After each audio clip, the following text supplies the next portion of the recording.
تمترن بها واتبعون هذا صراط مستقيم. وقال تعالى يوم يأتي بعض آيات ربك لا ينفع نفسا إيمانها لم تكن آمنت من قبل أو كسبت في إيمانها خيرا. وقال تعالى يؤمنن به قبل موته. قال النبي صلى الله عليه وسلم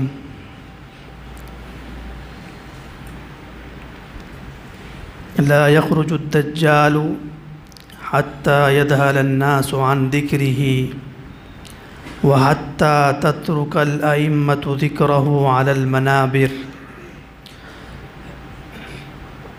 أو كما قال صلى الله عليه وسلم رب اشرح لي صدري ويسر لي أمري واحلل عقدة من لساني يفقهوا قولي رب زدني علما وارزقني فهما سبحانك لا علم لنا إلا ما علمتنا إنك أنت العليم الحكيم. بزرگان محترم، عزیزان گرامی، نوجوان دوستوں، بزرگوں، قیامت سے پہلے قیامت کی بہت سی علامات آنے والی ہیں. جن علامات کی تفصیل احادیث میں رسول اللہ صلی اللہ علیہ وسلم نے تفصیل کے ساتھ بیان فرمائی ہے. ایک حدیث میں ہے، صحابی فرماتے ہیں کہ ہم قیامت کا مذاکرہ کر رہے تھے تو آپ صلی اللہ علیہ وسلم تشریف لائے اور آپ علیہ الصلاۃ والسلام نے فرمایا کہ تم کس چیز کا تذکرہ کر رہے ہو؟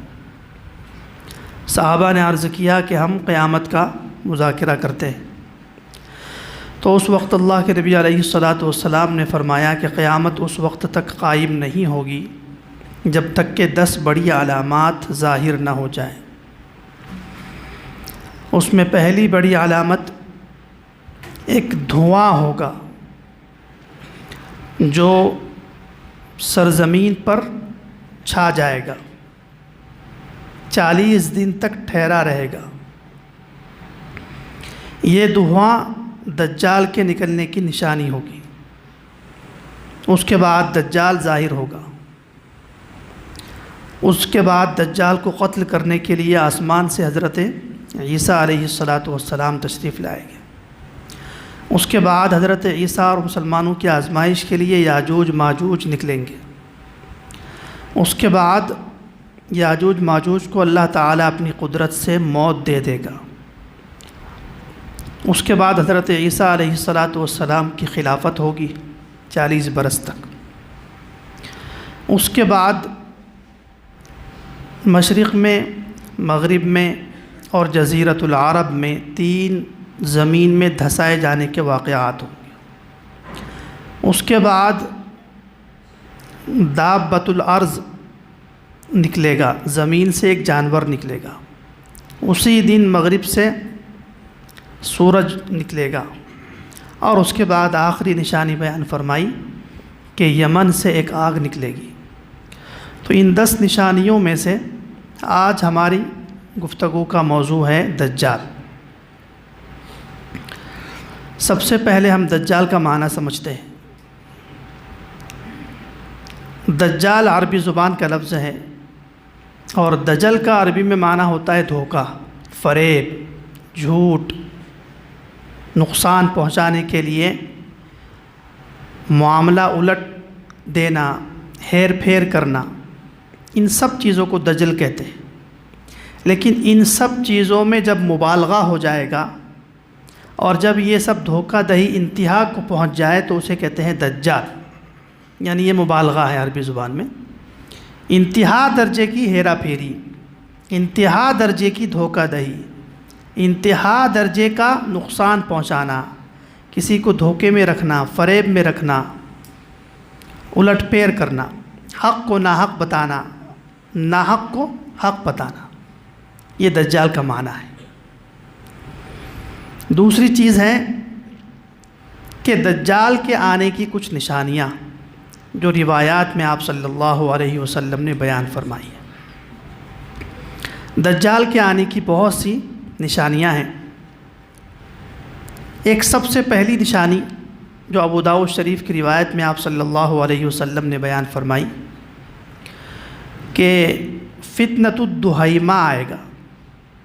اس روایت کا خلاصہ یہ ہے کہ اللہ کے نبی نے فرمایا کہ پہلا فتنہ امت میں داخل ہوگا فتنۃ الاحلاس، اس کے بعد دوسرا فتنہ داخل ہوگا فتنۃ السراء۔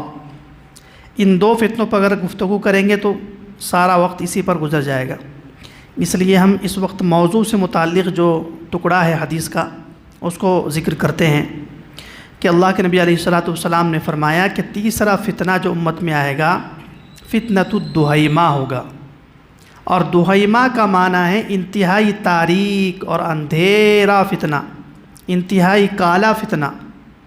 اور اس فتنے کی 4 خصوصیات رسول اللہ صلی اللہ علیہ وسلم نے اس روایت میں بیان فرمائی۔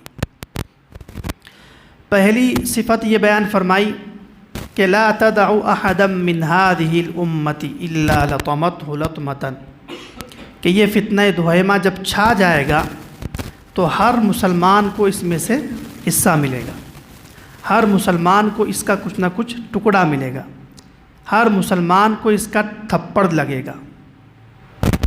یہ صفت آج پوری دنیا میں پائی جا رہی ہے فتنہ دہیمہ کی، کہ جمہوریت کا فتنہ پوری دنیا کے مسلمانوں میں سے ہر فرد پر چھایا ہوا ہے، سود کا فتنہ تمام مسلمانوں پر چھایا ہوا ہے، بے حیائی کا فتنہ تمام مسلمانوں پر چھایا ہوا ہے، یہاں تک کہ ہمارے ممبر تک موبائل اور اس کی میوزک پہنچ چکی ہے۔ اسی طرح عورتوں کا فتنہ تمام مسلمانوں کو پر چھایا ہوا ہے، ہر مسلمان پر کہیں نہ کہیں اس کا اثر ہے۔ تو پہلی صفت یہ بیان فرمائی کہ یہ اتنا خطرناک فتنہ ہوگا کہ کسی مسلمان کو چھوڑے گا نہیں۔ دوسری صفت یہ بیان فرمائی کہ یصبح الرجل مؤمنا ویمسی کافرا، کہ صبح کے وقت مسلمان ہوگا، لیکن جب شام ہوگی تو شام میں آدمی دائرہ اسلام سے نکل چکا ہوگا، کسی کی بھی بیان پر، کفر یا عقیدے پر، بدعقیدگی کے جملے پر تائید کر دے گا، مسکرا دے گا، اس پر خوشی کا اظہار کر لے گا۔ کوئی بھی عمل ہو سکتا ہے جس سے آدمی کافر ہو جاتا ہے اور اس کو پتہ بھی نہیں ہوگا۔ تو اس فتنے کی دوسری خصوصیت یہ یصبح الرجل مؤمنا ویمسی کافرا، کہ صبح کے وقت صبح اس حالت میں کرے گا کہ مسلمان ہوگا، لیکن شام اس کی کفر کی حالت میں ہوگی۔ تیسری صفت بیان فرمائی یصیر الناس فیہا الی فسطاطین، کہ لوگ اس میں 2 گروہوں میں تقسیم ہو جائیں گے، فسطاط ایمان لا نفاق فیہ و فسطاط نفاق لا ایمان فیہ، کہ ایک گروہ میں خالص ایمان ہوگا، نفاق کوئی چیز نہیں ہوگی، نفاق نام کی کوئی چیز نہیں ہوگی، اور دوسرا گروہ وہ ہوگا جو خالص منافقین کا ہوگا۔ اور ایک صفت بیان فرمائی جو دوسری روایت میں ہے یصیر الناس فیہا کالبہائم، کہ لوگ اس فتنہ دہیمہ میں جانوروں کی طرح ہو جائیں گے۔ آپ دیکھ رہے ہیں زمانے میں کہ معصوم بچیوں کے ساتھ کیا سلوک ہو رہا ہے، 6 سال کی بچی، 5 سال کی بچی، اور پتہ نہیں اس سے بھی خطرناک معاملات پیش آ رہے ہیں۔ یہ کیا ہے؟ لوگ جانور بن چکے ہیں۔ اللہ کے نبی علیہ الصلوۃ والسلام نے جب اس فتنے کی صفات بیان فرمائی، اس کے بعد فرمایا کہ جب یہ سب چیزیں ہونے لگے اس وقت تم دجال کا فانتظروا الدجال من اليوم او بالغد، کہ پھر دجال کا تم انتظار کرنا، یا اسی دن ظاہر ہوگا یا اس کے بعد اگلے دن ظاہر ہوگا۔ تو یہ پہلی نشانی دجال کے بارے میں خدا پر علیہ الصلوۃ والسلام نے بیان فرما دی، فتنہ دہیمہ کا چھا جانا۔ فتنہ دہیمہ جیسا میں نے عرض کیا کہ پوری دنیا میں اس وقت چھایا ہوا ہے، اور ہر مسلمان کا اس میں سے حصہ ملا ہوا ہے، مسلمان کا اس میں حصہ لگا ہوا ہے، پہلی نشانی۔ اور یہی فتنہ دہیمہ ظہور مہدی کی بھی نشانی ہے، جب امام مہدی آئیں گے اس کے بعد ہی دجال آئے گا۔ دوسری نشانی دجال کے نکلنے کی، احادیث میں ہے کہ امام مہدی رضی اللہ تعالی عنہ 5 جنگیں فرمائیں گے۔ جزیرۃ العرب سب سے پہلے منافق سفیانی کے خلاف جنگ کریں گے اور اس میں فتوحات ان کو مل جائے گی، اور حدیث میں فرمایا کہ سفیانی شام کے سفیانی کے خلاف جنگ میں جو مال غنیمت ملے گا اس کو اگر کوئی حاصل نہ کر سکے تو وہ بہت بڑا محروم ہے۔ پہلی جنگ ہوگی۔ دوسری جنگ جزیرۃ العرب کے حکمرانوں سے ہوگی۔ تیسری جنگ فارس کے ایران والوں سے ہوگی، اور چوتھی جنگ پوری دنیا کے اتحادی لشکر سے ہوگی جن کی تعداد 9,60,000 ہوگی، اور 5ویں جنگ قسطنطنیہ سے ہوگی۔ یہ جو 5ویں جنگ ہے قسطنطنیہ کے علاقے سے امام مہدی کی، یہی دجال کے نکلنے کی نشانی ہے۔ دوسری نشانی کہ جب امام مہدی رضی اللہ عنہ کا مشن پورا ہو جائے گا اور وہ دنیا میں اسلام کا کلی غلبہ فرما دیں گے، اور قسطنطنیہ میں مسلمانوں کا لشکر داخل ہوگا، اور اس حال میں داخل ہوگا کہ وہ زبان سے ذکر کر رہا ہوگا، اور ایک اس کی دیوار کے قریب جا کر مسلمانوں کا لشکر کہے گا، دائیں طرف کی دیوار کی طرف جا کر کہیں گا لا الہ الا اللہ واللہ اکبر، اور اس کی فصیل گر جائے گی۔ قسطنطنیہ کی یہ جو جنگ ہوگی یہ بغیر کسی ہتھیار کے لڑی جائے گی اور ذکر کی برکت سے گرے گی۔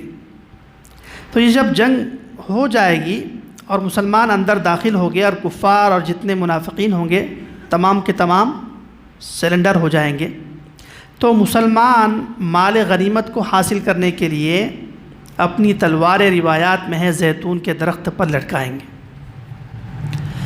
زیتون کے درخت پر تلواریں لٹکا کر مال غنیمت کو اکٹھا کرنے میں مصروف رہیں گے۔ اتنے میں کسی آواز دینے والے کی آواز آئے گی کہ اے مسلمانوں، تم یہاں مال غنیمت کو جمع کرنے میں مصروف ہو، جبکہ تمہارے گھر والوں میں پیچھے، تمہاری اولاد میں، تمہاری عورتوں میں دجال کا خروج ہو گیا ہے، دجال نکل گیا ہے۔ امام مہدی رضی اللہ عنہ یہ سن کر اپنے کچھ نمائندے بھیجیں گے تحقیق کے لیے کہ بھئی یہ آواز کس کی ہے۔ چنانچہ آواز کی تحقیق کے لیے کچھ لوگ جائیں گے۔ اللہ کے نبی نے فرمایا کہ ان لوگوں کو، ان کے گھوڑے کے رنگ کو جانتا ہوں، اور وہ آ کر امام مہدی سے کہیں گے کہ یہ تو شیطان کی آواز تھی، ابھی دجال نکلا نہیں ہے۔ لیکن قسطنطنیہ کی فتح چونکہ ہو چکی ہوگی تو امام مہدی اپنی فراست ایمانی سے سمجھ چکے ہوں گے کہ اب دجال کے نکلنے کا وقت قریب آ چکا ہے، لہٰذا وہ اس یورپ کے علاقے سے اپنے لشکر کو لے کر شام کی طرف نکل کھڑے ہوں گے، اور پورا لشکر مسلمانوں کا جب شام میں داخل ہو رہا ہوگا اسی وقت اللہ کے نبی نے فرمایا کہ دجال کا خروج ہو جائے گا۔ تو دجال کے نکلنے کی دوسری نشانی ہوئی مسلمانوں کا قسطنطنیہ کو فتح کرنا۔ اور یہاں قسطنطنیہ سے متعلق ایک بات ضروری ہے کہ پرانے زمانے میں قسطنطنیہ کہتے تھے ترکی کے کیپٹل استنبول کو، جو آج کل مسلمانوں کے قبضے میں ہے۔ سوال ہوتا ہے کہ بھئی ان سے کیسے جنگ ہوگی؟ تو اس کے 2 جوابات مختصراً عرض کرتے ہیں۔ ایک جواب تو یہ کہ وہاں پر اس وقت جمہوریت ہے، اور جہاں جہاں جمہوریت ہوگی وہاں امام مہدی کی جنگ ہوگی، اس لیے کہ روایات میں ہے کہ امام مہدی آ کر زمین پر خلافت علی منہاج النبوہ قائم کریں گے، اور خلافت علی منہاج النبوہ قائم کرنے کے لیے ان کی دوسری جو جنگ ہوگی وہ جزیرۃ العرب کے حکمرانوں سے ہوگی۔ وہ بھی تو مسلمان ہیں، سعودی عرب میں سارے مسلمان ہیں، حکمران بھی بظاہر مسلمان ہیں، تو ان سے جنگ تو بنتی نہیں ہے۔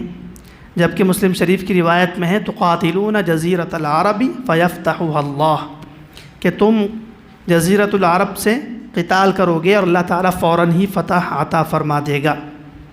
ثم تقاتلون الروم ثم تقاتلون فارس فیفتحها اللہ، پھر تم ایران والوں سے، وہ بھی بظاہر مسلمان، ان سے تم قتال کرو گے۔ تو یہ جو مقاتلہ ہو رہا ہے، جنگ ہو رہی ہے امام مہدی کی، یہ جس نظریے کے ساتھ ہو رہی ہے وہ نظریہ ہے رسول اللہ صلی اللہ علیہ وسلم کے خلفاء کا، کہ جس انداز کی عدل و انصاف کی کامل اسلامی حکومت امام مہدی لائیں گے وہ اسی طرز پر ہوگی جو حضرت ابوبکر، حضرت عمر، حضرت عثمان، حضرت علی رضوان اللہ علیہم اجمعین کی تھی۔ تو لہٰذا ایک جواب تو آ گیا کہ قسطنطنیہ سے جنگ ہو سکتی ہے۔ قسطنطنیہ نیٹو کا بھی حصہ ہے، اقوام متحدہ کے بھی ماتحت ہے اس وقت، اس لیے ان سے جنگ ہو سکتی ہے۔ لیکن چونکہ ہم مسلمان ہیں، ہمارا کام ہے مسلمان بھائی کے بارے میں حسن ظن رکھنا، لہٰذا ہم کہتے ہیں کہ چلو اس وقت آج ترکی کے مسلمان جمہوریت میں رہتے ہیں اور جمہوری نظام چلاتے ہیں، جو کہ اسلامی نظام نہیں ہے، یہ فرانس اور امریکہ اور یہود کا بنایا ہوا نظام ہے۔ لیکن ہم حسن ظن کرتے ہیں کہ امام مہدی کا جب ظہور ہوگا تو یہ مسلمان انشاءاللہ ان کے نظریے کو قبول کر لیں گے، ان کے ماتحت ہو جائیں گے۔ تو پھر سوال وہی کہ پھر ان سے جنگ قسطنطنیہ سے کیسے ہو سکتی ہے؟ تو اس کا جواب دوسری روایت میں رسول اللہ صلی اللہ علیہ وسلم نے بیان فرمایا۔ وہاں روایت میں ہے ثم تغزون قسطنطینیۃ ورومیۃ بالتسبیح والتہلیل۔ یہاں محدثین کہتے ہیں کہ اللہ کے نبی نے قسطنطنیہ کے ساتھ رومیۃ کا لفظ ذکر کیا، اور روم کہتے ہیں یورپ کا کوئی کیپٹل بچا ہوا ہوگا فتوحات کا، اور حضور پاک علیہ الصلاۃ والسلام کے زمانے میں جو قسطنطنیہ تھا وہ یورپ کا کیپٹل ہی تھا۔ تو اس قسطنطنیہ سے مراد اللہ کے نبی کی یہ ہے کہ اس زمانے میں جو یورپ کا کیپٹل ہوگا، جیسے ویٹیکن سٹی ہے اور دوسرا کوئی یورپ کا کیپٹل ہوگا، اس سے امام مہدی کی آخری جنگ ہوگی۔ تو بہرحال اس وقت دجال کے موضوع پر امام مہدی کا تو بہت ہی طویل موضوع ہے، اس پر انشاءاللہ کبھی نشست بعد میں کریں گے۔ اس وقت یہ بیان کرنا ہے کہ امام مہدی کی جو آخری جنگ ہوگی پانچویں، وہ ہوگی قسطنطنیہ سے، چاہے وہ ترکی سے ہو چاہے وہ یورپ کے کیپٹل سے ہو۔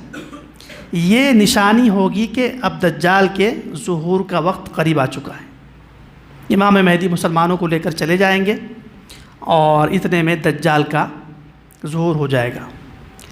امام مہدی کے 7 سال کے بعد روایت میں ہے بین الملحمتی وفتح المدینتی 6 سنین ویخرج الدجال فی السابعہ، کہ امام مہدی جب 9,60,000 کے یورپ کے لشکر کو اور اتحادی لشکر کو شکست دیں گے شام میں، تو اس کے بعد تقریباً 6 سال تک ان کی خلافت زمین پر قائم ہوگی۔ 7ویں سال میں دجال کا خروج ہوگا، جب وہ یورپ کی طرف چلیں گے اور جائیں گے قسطنطنیہ فتح کرنے کے لیے۔ تو دجال کے نکلنے کی دوسری نشانی ہے قسطنطنیہ کی فتح، کہ جو ہی مسلمانوں کو قسطنطنیہ یا یورپ کی فتح ہو جائے گی فوراً دجال نکلیں گا۔ ظاہر سی بات ہے، وہ یورپ کا امیر ہے، یورپ والوں کا آقا ہے، سردار ہے، خدا ہے، پیشوا ہے، رہبر ہے، سب کچھ ہے وہ، تو وہ ان کو بچانے کے لیے نکلے گا۔ دجال کی 2 نشانی ہو گئی، تیسری نشانی خود دجال بیان کرے گا، بلکہ 3 نشانیاں خود دجال نے بیان کی ہیں کہ میں کس وقت نکلوں گا۔ اور اس میں دوسری چیز یہ بھی آپ کو سمجھ آ جائے گی کہ دجال، ایک سوال یہ ہے کہ دجال کی جنس کیا ہے؟ کیا دجال انسان ہے، جنات ہیں، یا آج کل کے کچھ گمراہ لوگ کہتے ہیں کہ وہ ٹیکنالوجی ہے؟ تو اس حدیث میں اس کا جواب آئے گا۔ دوسری بات، دجال خود اپنی نکلنے کی نشانیاں بیان کرے گا اس حدیث میں۔ یہ حدیث ہے امام مسلم رحمہ اللہ تعالیٰ نے اس کو اپنی کتاب الفتن میں ذکر کیا ہے، صحیح مسلم میں۔ کہتے ہیں کہ ایک نصرانی شخص تھے، وہ تجارت کی غرض سے نکلے، اور وہ سمندر کا سفر ہوتا تھا اس زمانے میں، اور تاجر لوگ سمندری سفر کرتے تھے۔ تو ان کے ایک گروہ نصرانیوں کا تجارت کی غرض سے نکلا سفر کرتے ہوئے، اور ہوا مخالف چلنے لگی اور کشتی نے رخ بدل دیا، اور وہ کہتے ہیں لعب بنا البحر شہرا، 1 مہینے تک ہم بھٹکتے رہے، کوئی منزل نہ مل سکی، یہاں تک کہ ایک جزیرے پر ہمارا جہاز رک گیا، کشتی رک گئی۔ ہم وہاں اس غرض سے اترے کہ 1 مہینے کے پریشان ہیں، بھٹکے ہوئے ہیں، کوئی رہبر مل جائے گا۔ کہتے ہیں کہ جب ہم وہاں اترے تو وہاں ہم نے جب تلاش کیا تو ایک عجیب و غریب قسم کی کوئی چیز ہمیں نظر آئی۔ اس کے جسم پر اتنے بال تھے کہ بالوں کی کثرت کی وجہ سے، بالوں کی زیادتی کی وجہ سے اس کا اگلا حصہ کہاں ہے، پچھلا حصہ کہاں ہے، ہمیں سمجھ ہی نہیں آ رہا تھا۔ تو ڈرتے ڈرتے ہم نے اس سے کہا کہ آپ کون ہیں؟ تو اس نے کہا انا الجساسۃ، کہ میں جساسہ ہوں۔ بعض لوگ کہتے ہیں کہ جساسہ کا مطلب جاسوسی کا، یہودیوں کا آلہ۔ تو یہ کہتے ہیں کہ ہمیں تعجب اس بات پر ہوا کہ ہے جانور کی قسم کا کوئی، لیکن گفتگو کر رہا ہے انسانوں کی طرح۔ تعجب ہوا، اور وہ بھی اپنے آپ کو مؤنث کہتا ہے کہ بھائی جساسہ ہوں، مؤنث ہے۔ تو کہتے ابھی ہم کچھ کہنے ہی والے تھے کہ اس نے کہا، اس جانور نے، یا اس جو بھی انسان تھا، جانور تھا، شیطان تھا، اس جساسہ نے کہا کہ یہاں ایک گرجا گھر ہے، وہاں ایک شخص ہے جو آپ سے ملاقات کا شوق رکھتا ہے، آپ اس کے پاس جائیے، وہ آپ کو رہبری بھی کرے گا اور اس کو آپ سے کچھ بات بھی کرنی ہے۔ تو کہتے ہیں ہم نے اتنا سنا اور فوراً ہم سمجھے کہ اندر کوئی انسان ہے، اس لیے اس سے ملاقات کریں گے، وہ ہماری رہبری کرے گا۔ اندر چلے گئے۔ جب اندر گئے تو وہاں لفظ ذکر کیا فَإِذَا هُوَ أَعْظَمُ إِنسَانٍ مَنْ رَأَيْنَاهُ، ہم نے اس سے بڑا انسان آج تک نہیں دیکھا، جو زنجیر میں جکڑا ہوا تھا۔ یہاں حدیث میں خود راوی نے، یعنی خود اس بیان کرنے والے نے، یہ مسلم شریف کی روایت میں ہے، اس شخص کو کیا کہا بھائی؟ انسان کہا۔ فَإِذَا هُوَ أَعْظَمُ إِنسَانٍ، اس سے معلوم ہوا کہ یہ جو شخص ابھی ظاہر ہوگا وہ انسان ہوگا، اس کی جنس طے ہو جائے گی۔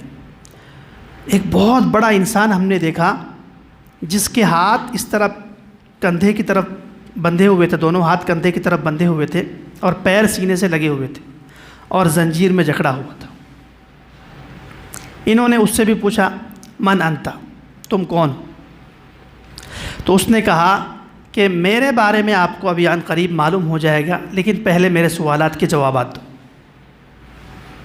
پہلا سوال اس نے کیا، اور یہ پہلا سوال اس کے نکلنے کی نشانی ہے۔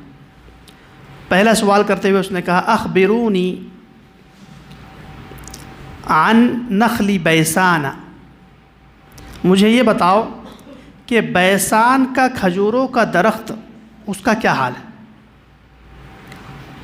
تو انہوں نے کہا کہ کھجوروں کا درخت بیسان کے بستی میں واقع ہے اور اچھا ہے، تم کیا پوچھنا چاہتے ہو؟ تو اس نے کہا کہ عن قریب وہ بیسان کے کھجوروں کا جو باغ ہے وہ اجڑنے والا ہے، جس وقت وہ باغ اجڑے گا وہ میرے نکلنے کی نشانی ہوگی۔ اب میں ہر نشانی پر کچھ تبصرہ بھی کروں گا۔ یہ جو بیسان ضلع ہے یہ اس وقت اسرائیل کے قبضے میں ہے، اور وہاں یہ پہلے زمانے میں، یعنی اسلام کے شروعات کے دور میں، کھجور کی بہت بڑی ایک باغیچہ بنا ہوا تھا جہاں سے پوری دنیا میں کھجور سپلائی ہوتی تھی۔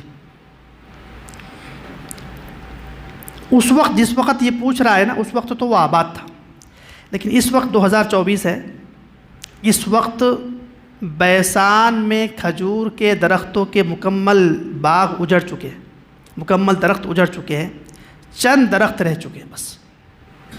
اور یہ نشانی بھی تیسری پکڑ لے اس کو، پہلی فتنۃ الدہیمہ، دوسرا فتح قسطنطنیہ، تیسری نشانی دجال کے نکلنے کی، نخل بیسان کا اجڑنا۔ آپ لوگ انٹرنیٹ پر سرچ بھی کر سکتے ہیں، یہ بیسان ضلع اسرائیل کے قبضے میں ہے، تو شام میں جو ہمارا تھا۔ دوسرا سوال اس نے پوچھا اخبرونی عن بحیرۃ الطبریہ، کہ بحیرہ طبریہ کے بارے میں مجھے بتاؤ۔ تو انہوں نے کہا کہ تم کیا پوچھنا چاہتے ہو؟ تو اس نے پوچھا کہ حل فیہا ماء، کیا اس کے اندر پانی ہے؟ تو انہوں نے کہا فیہا کثیرۃ الماء، اس کے اندر پانی تو بہت زیادہ ہے۔ تو اس نے کہا کہ بحیرہ طبریہ کا پانی خشک ہو جائے گا، اور یہ اس کا سوکھنا میرے نکلنے کی نشانی ہوگی۔ یہ چوتھی نشانی ہو گئی۔ بحیرہ طبریہ یہ بھی اس وقت اردن اور شام کے درمیان بہتا ہے، دریائے فرات اس کے اندر جا کر گرتا ہے۔ اور یہ جو بحیرہ طبریہ ہے یہ مستقل ایک دریا نہیں ہے، یہ مختلف دریاؤں کا لنک ہے، یعنی مختلف دریاؤں سے اس کے اندر پانی آتا ہے۔ اس وقت بحیرہ طبریہ کا حال یہ ہے کہ پہلے اگر وہ 16 ہاتھ بہتا تھا، اس وقت وہ 6 سے 5 ہاتھ بچ چکا ہے، اتنا خشک ہو چکا ہے، تھوڑا سا رہ چکا ہے۔ تو یہ ایک دجال کے نکلنے کی نشانی ہے۔ 4 نشانی ہو گئی۔ 5ویں نشانی، اس نے پوچھا اخبرونی عن عین زغرہ، کہ مجھے بتائیے کہ عین زغر کا کیا حال ہے۔ انہوں نے پوچھا کہ کیا پوچھنا چاہتے ہو؟ اس نے پوچھا کہ اس کے اندر پانی تھا اور اطراف کے لوگ اس کے پانی سے اپنی کھیتیوں کو سینچا کرتے تھے اور باغ اپنے چلایا کرتے تھے۔ تو اس وقت انہوں نے پوچھا کہ فیہا کثیر الماء اور والناس یزرعون منہا، کہ اس کے اندر پانی بھی ہے اور لوگ اس سے کھیتیاں بھی کرتے ہیں۔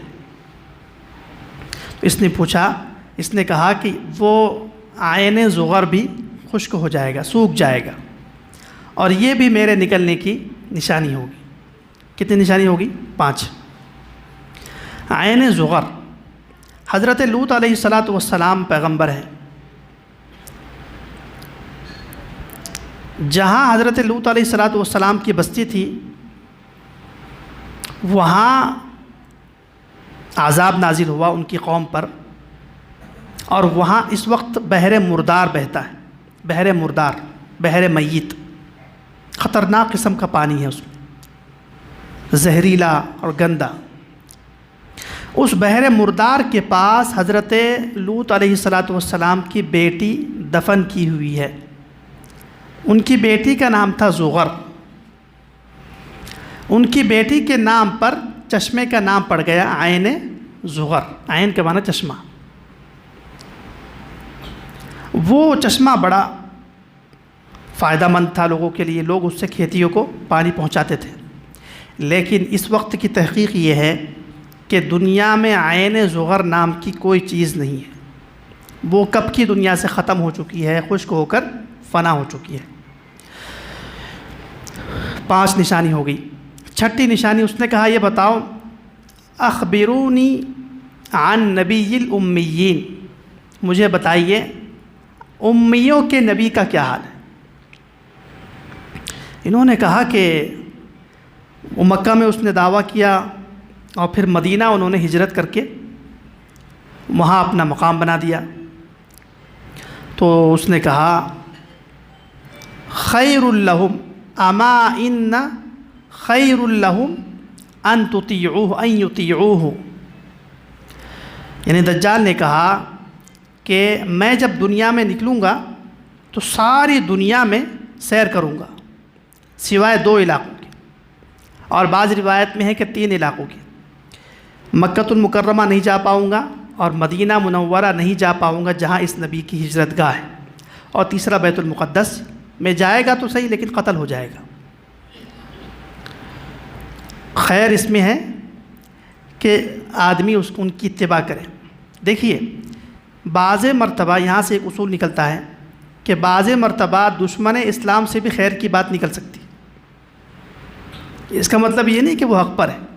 اب وہ دجال تو ہے، پھر انہوں نے بتایا کہ میں دجال ہوں، انا المسیح الدجال، میں مسیح دجال ہوں، اور میرے نکلنے کی یہ نشانیاں ہیں۔ اب اس نے جو رہبری کی نا کہ تمہارے لیے بہتر یہ ہے کہ تم اس نبی کی جو نبی امی ہیں اتباع کر لو۔ اب یہ جو قافلہ ہے یہاں سے نکلا، اس میں مجھے 2-3 سوال کرنے ہیں۔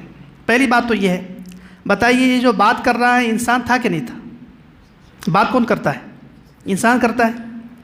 امریکہ، فرانس، یہ تو ملک ہے، یہ بات کر سکتے؟ نہیں کر سکتے۔ اس حدیث میں اس راوی نے خود بھی ذکر کیا فَإِذَا هُوَ أَعْظَمُ إِنسَانٍ رَأَيْنَاهُ، بہت بڑا انسان ہم نے دیکھا، اس لیے کہ اس کی پیدائش بہت پہلے ہوئی نا، ابھی بتاؤں گا پیدائش کب ہوئی۔ تو پرانے جو لوگ تھے وہ بہت لمبے چوڑے ہوتے تھے، اس وجہ سے انہوں نے کہا کہ ایک اعظم انسان تھا۔ تو اس سے معلوم ہوا کہ دجال کی جنس کیا ہے؟ انسان ہے۔ حدیث شریف میں ہے ترمذی کی روایت میں کہ 30 سال تک دجال کے ماں باپ کو اولاد نہیں ہوئی اور 30 سال کے بعد یہ پیدا ہوا، جو بالکل بھی ان کے لیے نفع بخش نہیں۔ تو اب روایت میں آ گیا کہ اس کے ماں باپ کو 30 سال تک اولاد نہیں تھی، 30 سال کے بعد یہ پیدا ہوا، پتہ چلا کہ یہ ماں باپ سے پیدا ہوا، ہماری طرح انسان ہے۔ البتہ اللہ تعالیٰ نے ہم سب کے امتحان کے لیے قیامت سے پہلے اس کو ایک آزمائش اور امتحان بنایا، اس لیے اس کو طاقت اللہ تعالیٰ نے جنات سے بھی بہت زیادہ دی، کچھ تصرفات دیے ہوئے تاکہ ہماری آزمائش کرے، امتحان ہو جائے۔ لہٰذا وہ جنات بھی نہیں، فرشتہ بھی نہیں، ٹیکنالوجی بھی نہیں، کوئی ملک بھی نہیں، وہ کیا ہے؟ انسان ہے۔ جنس طے ہو گئی، اور اس روایت میں 5 علامات بھی ذکر ہو گئی، دجال کے نکلنے کی یہ علامت ہوگی۔ اب یہ ہے کہ دجال نکلے گا کہاں سے؟ 2 قسم کی روایت ہے اور اس کے 2 طرح کا خروج ہے۔ اس کے بعد انشاءاللہ دجال کا حلیہ بیان کریں گے۔ ایک روایت میں ہے کہ یخرج الدجال من ارض بالمشرق یقال لها خراسان یتبعه اقوام کأن وجوہہم المجان المطرقہ۔ یہ مسلم شریف کی روایت ہے۔ آپ علیہ الصلوۃ والسلام نے فرمایا کہ دجال خراسان کے علاقے سے نکلے گا اور اس کی اتباع کرنے والے ایسے لوگ ہوں گے جن کے چہروں پر گوشت بہت زیادہ ہوگا، المجان المطرقہ، لٹکے ہوئے چہرے ہوں گے۔ اور ایک روایت میں ہے یخرج الدجال من یہودیت اصبہان۔ اس روایت نے پہلی روایت کی تشریح کر دی کہ دجال نکلے گا اصبہان شہر کی یہودیہ بستی سے۔ خراسان بہت لمبا چوڑا علاقہ ہے، ایران کا مشرقی علاقہ بھی خراسان کہلاتا ہے۔ اس ایران کے مشرقی علاقے میں ایک بستی ہے، ایک شہر ہے، اس کا نام ہے اصبہان۔ اس اصبہان شہر کی ایک بستی ہے جس کا نام ہے یہودیہ، جہاں یہودی آباد ہوئے تھے بہت پہلے، جب بخت نصر نے ان کو فلسطین سے نکالا تھا۔ تو اللہ کے نبی نے فرمایا یخرج الدجال من یہودیت اصبہان۔ ایک روایت میں ہے یتبع الدجال من یہود اصبہان 70,000 علیہم الطیالسہ۔ مسلم شریف میں ہے کہ دجال جب نکلے گا تو اس کے ساتھ اصبہان شہر کے 70,000 یہودی رہیں گے، اور ان کا عالم یہ ہوگا کہ ان کے سروں پر ہری رنگ کی چادریں ہوں گی، سبز رنگ کی چادریں ہوں گی۔ تو اس سے معلوم ہوا کہ دجال کا ظہور خروج کہاں سے ہوگا؟ ایران سے، اصفہان سے، یہودیہ بستی سے۔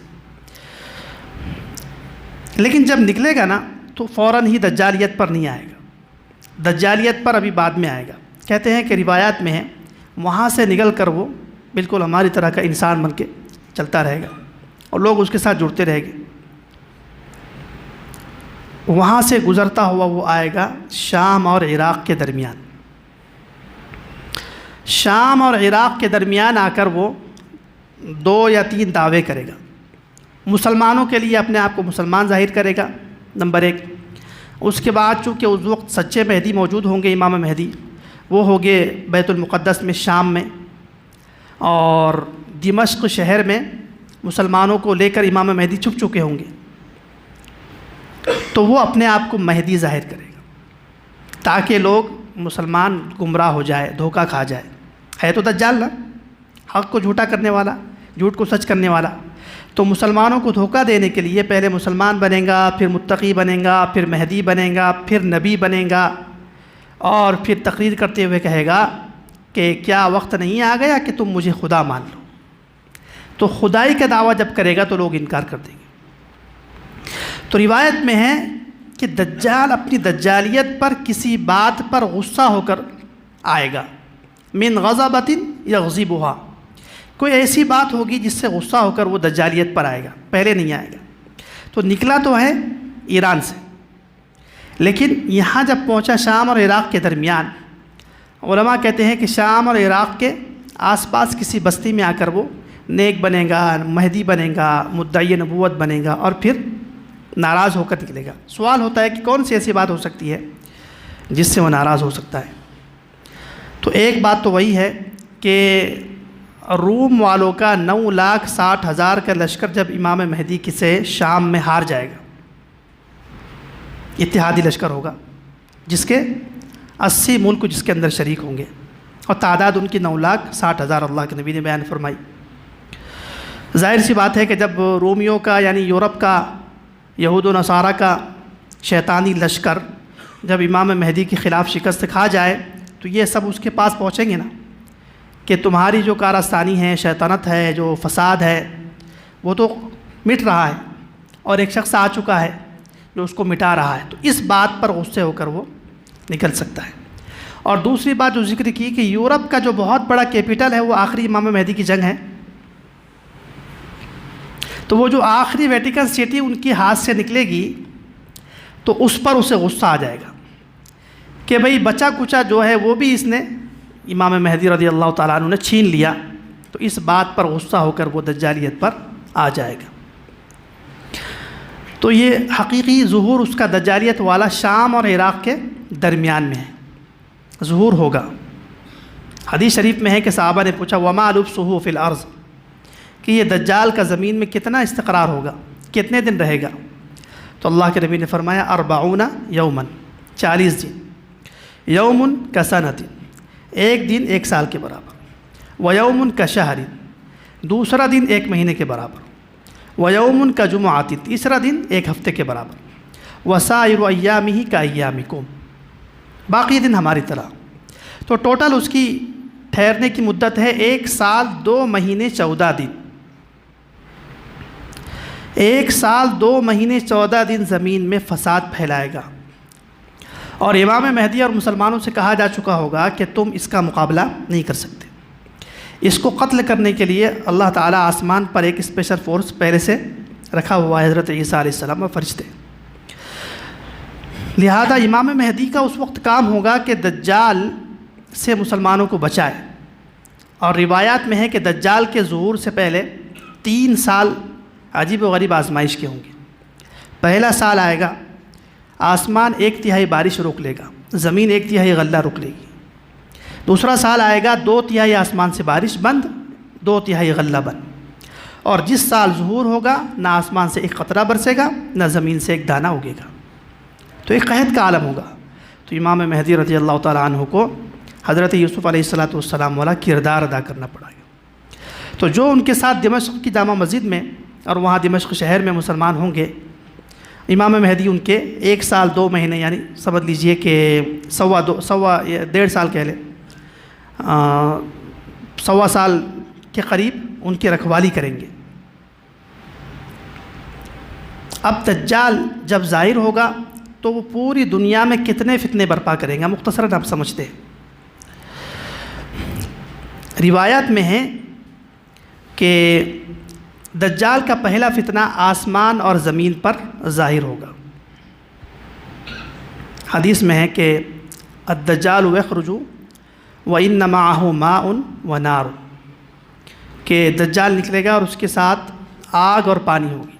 فأما الذي يراه الناس نارا فماء بارد عذب وأما الذي يراه الناس ماء فنار تحرق، کہ لوگ جسے جنت سمجھ رہے ہوگے وہ ہوگی جہنم، اور جو جہنم سمجھ رہے ہوگے وہ ہوگی جنت۔ اس کی میں آسان مثال ذکر کرتا ہوں آپ سے۔ آپ دیکھ رہے ہیں کہ اس کے 2 معنی ہو سکتے ہیں۔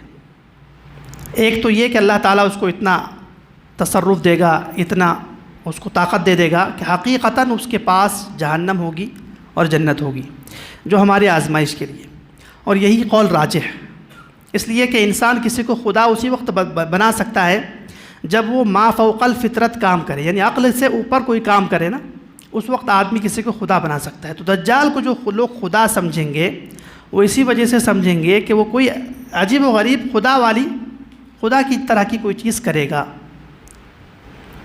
لیکن بعض موجودہ مبصرین، تجزیہ نگار اور بعض محدثین، بعض علماء کہتے ہیں کہ اس کا ایک معنی اور بھی ہو سکتا ہے، وہ یہ ہے کہ ایک ٹیکنالوجی نکلی ہے ہولوگراف ٹیکنالوجی۔ آپ جانتے ہیں کہ بہت پہلے جب ٹی وی آئی تھی نا، تو اس وقت انہوں نے ٹی وی نکالی 1980 کے بعد، تو اس میں چیزیں چلتی تھی، تصاویر جمع کر کر کے وہ چیزیں چلتی ہوئی بتاتے تھے، تو لوگ حیران ہو کے دیکھتے تھے کہ یہ کیا ہے۔ پھر جب لوگ اس کے عادی ہو گئے تو انہوں نے پھر ترقی کی اور پھر کمپیوٹر نکالا، اور اس میں پھر سی ڈی، ڈی وی ڈیز اور مختلف چیزیں نکالی تاکہ لوگ دیکھنے کے عادی ہو جائیں۔ پھر جب اس کو بھی اس روشنی میں چلنے والی چیزوں کو لوگ دیکھنے کے عادی ہو گئے نا، تو اس کے بعد انہوں نے اب انٹرنیٹ اور موبائل ایجاد کر دیے۔ اب یہ سب چیزیں روشنی میں چل رہی ہیں۔ اب جب موبائل، انٹرنیٹ، ہر چیز کے لوگ انسان عادی ہو گئے، تو انہوں نے ہولوگراف ٹیکنالوجی نکال دی کہ آپ موبائل کی روشنی اگر دیوار پہ ڈالیں گے تو منظر کہاں چلے گا؟ دیوار پہ چلے گا۔ کہیں اوپر آسمان کی طرف ڈال دے تو وہاں چلے گا، کسی بھی کے سہارے روشنی ڈال دیں۔ تو در حقیقت بتائیے، اس دیوار میں کوئی چیز ہے؟ صرف روشنی ہے نا۔ آپ ہاتھ لگائیں گے تو کچھ بھی ہاتھ نہیں آئے گا، روشنی ہے۔ لیکن بظاہر لگتا ہے کہ کچھ چل رہا ہے، گھوڑے دوڑ رہے، بعض ویڈیوز انہوں نے جاری بھی کی ہے یہودیوں نے۔ تو بعض لوگ کہتے ہیں کہ اسی طرح کی کوئی جنت اور جہنم ہو سکتی ہے، لیکن میں نے کہا کہ یہ راجح نہیں ہے، اس لیے کہ اس ٹیکنالوجی کو کوئی خدا نہیں بناتا۔ کتنی بھی ترقی کر لے، اس کو ہم خدا نہیں سمجھ سکتے۔ تو دجال تو کوئی ایسی حرکت کرے گا کہ آگ اور پانی پر اس کا فتنہ ظاہر ہوگا۔ ایک فتنہ ظاہر ہوگا آسمان زمین پر، کہ ایک علاقے میں جائے گا اور جا کر وہاں کے لوگوں سے کہیں گا کہ تم مجھے خدا مانتے ہو۔ اب آپ جانتے ہیں کہ قحط سالی کا جب زمانہ ہو اور غلہ، کھانا پینا سب بند ہو جائے، تو جس کے پاس غلہ ہوتا ہے، جس کے پاس اناج ہوتا ہے، جس کے پاس چیزیں ہوتی ہیں، تو انسان اس کے قریب جانے کی کوششیں کرتا ہے۔ تو اس عالم میں جب وہ ایک بستی میں جائے گا اور لوگ قحط سالی سے پریشان ہوں گے، تو وہ کہیں گا مجھے خدا مان لو، تمہاری تمام بھوک اور پیاس کے معاملات حل ہو جائیں گے۔ تو لوگ اس کو خدا مان لیں گے۔ تو حدیث میں ہے فَيَأْمُرُ السَّمَاءَ فَتُمْطِرُ، آسمان کو حکم دیں گا، بارشیں برسائے گا۔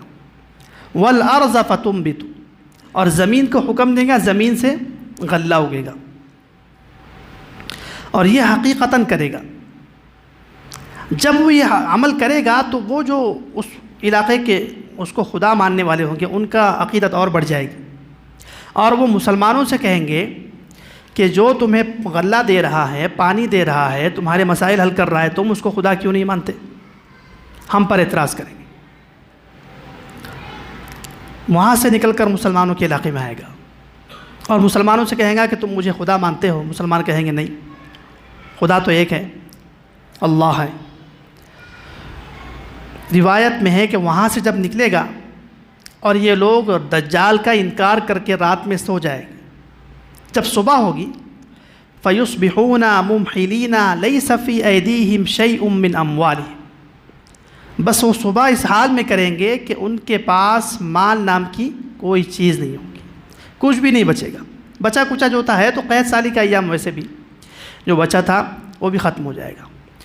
تصور کیجئے کہ آپ گھر میں داخل ہوتے ہیں اور آپ کی بیوی بھوکی ہے، ماں بھوکی ہے، اور معصوم بچے بھوکے ہیں، تو آپ ایک دن ان کو تسلی دے سکتے ہیں، 2 دن دے سکتے ہیں، 3 دن دے سکتے ہیں، 4 دن دے سکتے ہیں۔ آخر تو مرد ہے اور دل پسیجتا ہے، محبت کرنے والی ماں ہے، خدمت کرنے والی بیوی ہے، اور معصوم بچے ہیں۔ تو اس وقت مسلمان اگر باہر جائے گا تو باہر کس کے پاس ہے اناج؟ دجال کے پاس۔ بعض روایت میں ہے کہ اس کے پاس جبل من الخبز وجبل من الماء، پہاڑ کے کھانے کے ذخیرے ہوں گے، لیکن وہ کہیں گا کہ ایک شرط پر میں تمہیں کھانے کے لیے دوں گا کہ تم مجھے خدا مان۔ تو مسلمان کہیں گا تو خدا نہیں۔ تو اس وقت اللہ کے نبی علیہ السلام نے فرمایا کہ یہ تو بڑا خطرناک منظر ہوگا، کیونکہ بھوک ایسی چیز ہے، پیاس ایسی چیز ہے، اور بیوی بچوں کا تعلق ایسا ہے کہ اس کے لیے انسان کفر تک بھی پہنچ جاتا ہے۔ تو اللہ کے نبی نے فرمایا کہ اس وقت اللہ تعالیٰ مسلمانوں کے اندر فرشتوں والی صفات پیدا کر دیں گے کہ مسلمان ذکر کریں گے، دعا کریں گے تو اللہ تعالیٰ فرشتوں کی طرح ان کے پیٹ کو بھر دے گا۔ تو یہ ذکر تو وہی کریں گے نا جو ذکر کرتا ہو، دنیا میں اس وقت بھی ذکر کرتا ہو، ذکر کا عادی ہو، قرآن پڑھتا ہو۔ ورنہ آج کل ماحول یہ کہ انسان کو کہیں بھی کوئی مسئلہ ہو جائے تو بازار جائے گا، کمانے کی کوشش کرے گا، مادیات کی طرف دوڑے گا۔ مسلمانوں کو چاہیے کہ وہ ذکر کی عادت ڈالیں تاکہ اس مشکل میں ہم ذکر کی طرف چلیں، اور ذکر کرتے ہی آپ کا پیٹ اور ہمارا پیٹ یا ہماری نسلوں کا پیٹ بھر جائے گا۔ ایک معنی تو یہ ہے اس کا۔ دوسرا معنی یہ بھی ہو سکتا ہے کہ یہودی جو کہ غیر راجع ہیں، کہ یہودی مصنوعی بارشیں کرتے ہیں، آپ جانتے ہیں مصنوعی باغات اگاتے ہیں وہ، اور مصنوعی بیج نکالتے ہیں، اور ایسے بھی یہودیوں نے بیج نکالے ہیں کہ اگر آپ نے ایک مرتبہ ان کا بیج ڈال دیا زمین میں تو بس اب اس بیج کے علاوہ زمین کوئی اور بیج نہیں اگائے گی۔ اب لوگ ان کے بیج کو اگاتے اگاتے اتنے زمین کو عادی کر دیں گے کہ اب زمین اس بیج کے علاوہ کوئی بیج نہیں قبول کرے گی، اور مصنوعی بارشات اتنی برسائیں گے کہ اس کے علاوہ کسی کی بارش بظاہر نہیں ہوگی۔ اب اس زمانے میں وہ کہے گا کہ مجھے خدا مانو تب میں بیج دوں گا۔ اور دوسرا معنی یہ ہو سکتا ہے کہ روایت میں ہے صبح جب کریں گے مسلمان لیس فی ایدیہم شیء من اموالہم، کہ مال نام کی کوئی چیز نہیں ہوگی۔ ٹیکنالوجی کے زمانے میں انہوں نے کیا کیا کہ ہمارا سارا مال بینکوں میں جمع کروا دیا، اور آن لائن ٹرانزیکشن چل رہا ہے، آن لائن پیسوں کی لین دین ہو رہی ہے، معاملات چل رہے ہیں۔ ہر ایک آدمی کو وہ کہاں لا رہے ہیں؟ بینک کی طرف، اور آن لائن تبادلے کی طرف۔ اور آپ جانتے ہیں کہ بینک تو ایسی چیز ہے نا کہ صبح آپ پیسے جمع کریں 1,00,000 روپے اور رات میں بینک اعلان کر دے کہ بھائی دیوالیہ ہو گیا تو ختم، پھر وہیں سے ہم ہاتھ ملتے رہ جائیں گے۔ تو اس وقت مسلمانوں نے اپنی رقم بینکوں میں نہیں رکھنا چاہیے، اور ہمارا اصل کرنسی یہ کاغذ واغذ نہیں، ابھی اس پر گفتگو ہوگی آخر میں، دجالی سازشیں 15 آئے گی نا، تو اس میں ایک سازش ذکر ہوگی کہ ہمارے لیے تو اصل چیز ہے سونا، اور سونے چاندی کے ہی سکے ہمارے زمانے میں چلتے تھے، اور وہی آپ کو مستقبل میں بھی کام آئے گا۔ تو بہرحال ایک فتنہ اس کا آسمان پر ہوگا، زمین پر ہوگا۔ ایک اور فتنہ ہوگا جو انسانوں پر ہوگا۔ ایک علاقے میں جائے گا دجال، اور وہاں جا کر ایک عورت سے کہے گا کہ تمہارے شوہر مر چکے ہیں؟ وہ کہے گی ہاں۔ کہے گا کہ اگر میں اس کو زندہ کر دوں تو کیا تم مجھے خدا مانو گے؟ وہ عورت کہے گی کہ میں تجھے خدا مان لوں گا۔ کہتا ہے کہ شیطان اپنے ساتھ چلنے والے شیاطین کی جماعت سے کہے گا کہ اس کے شوہر کی شکل میں آ جاؤ، بعین ہی اسی شوہر کی شکل میں ایک شیطان ظاہر ہوگا، اور اس عورت سے بات کرے گا، تسلی دے گا، جو بھی اسی انداز میں، اسی آواز میں، تو اس کو وہ خدا تسلیم کر لے گی۔ اسی طرح ایک شخص کے پاس جائے گا، مات ابوہ واخوہ، اس کا باپ کا انتقال ہو گیا یا بھائی کا انتقال ہو گیا، تو وہ کہے گا کہ تمہارے بھائی کو، تمہارے باپ کو زندہ کر دوں، خدا مان لوں گے؟ تو وہ کہے گا کہ میں تمہیں خدا مان لوں گا۔ تو اسی طرح وہ اپنے آس پاس رہنے والے شیاطین سے کہے گا کہ مجھے خدا مان لو، لوگ اس کو خدا مان لیں گے۔ یہی کرتب دکھانے کے لیے وہ مسلمانوں کے علاقے میں بھی آئے گا۔ اب اس کی جتنی فتنہ ہے نا، ہر فتنے کے 2 معنی ہیں، لیکن ابھی وقت چونکہ کم ہے، یعنی زمانے حال سے ہم تطبیق دے سکتے ہیں ہر فتنے کو۔ جیسا کہ آج کل ایسے روبوٹ یہ یہودی نکال رہے ہیں جن سے بالکل ہو بہو انسانوں کی طرح کی آواز بھی نکل رہی ہے، اور انسانوں کی طرح کے لہجہ بھی ہے، انسانوں کی طرح کا رنگ بھی ہے، اور بالکل وہی لگتا ہے کہ گویا کہ یہ پرانا کوئی آدمی۔ اس طرح کے روبوٹ وہ نکال چکے ہیں۔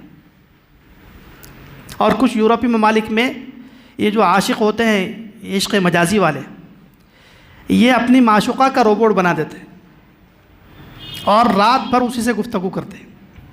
یہ آپ نے چھوٹا سا چیٹ GPT دیکھا ہوگا، اس کو کتنا انہوں نے دماغ دیا ہے۔ آپ جو بھی سوال کریں گے، چاہے وہ اسلامیات سے متعلق ہو، چاہے جنرل نالج سے متعلق ہو، چاہے تاریخ سے متعلق ہو، چاہے آپ کی نماز کے اندر کے ارکان، شرائط، فرائض سے متعلق ہو، آپ کچھ بھی سوال کرو وہ جواب دے گا۔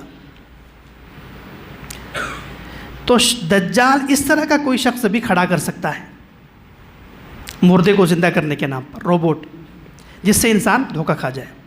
تو بہرحال ایک روایت میں ہے کہ وہ دجال چلتا ہوا دیہات میں جائے گا، اور دیہات میں ایک شخص کا اونٹ مر چکا ہوگا، وہ کہیں گا کہ میرے اونٹ کو زندہ کر دو، بس خدا مان لوں گا۔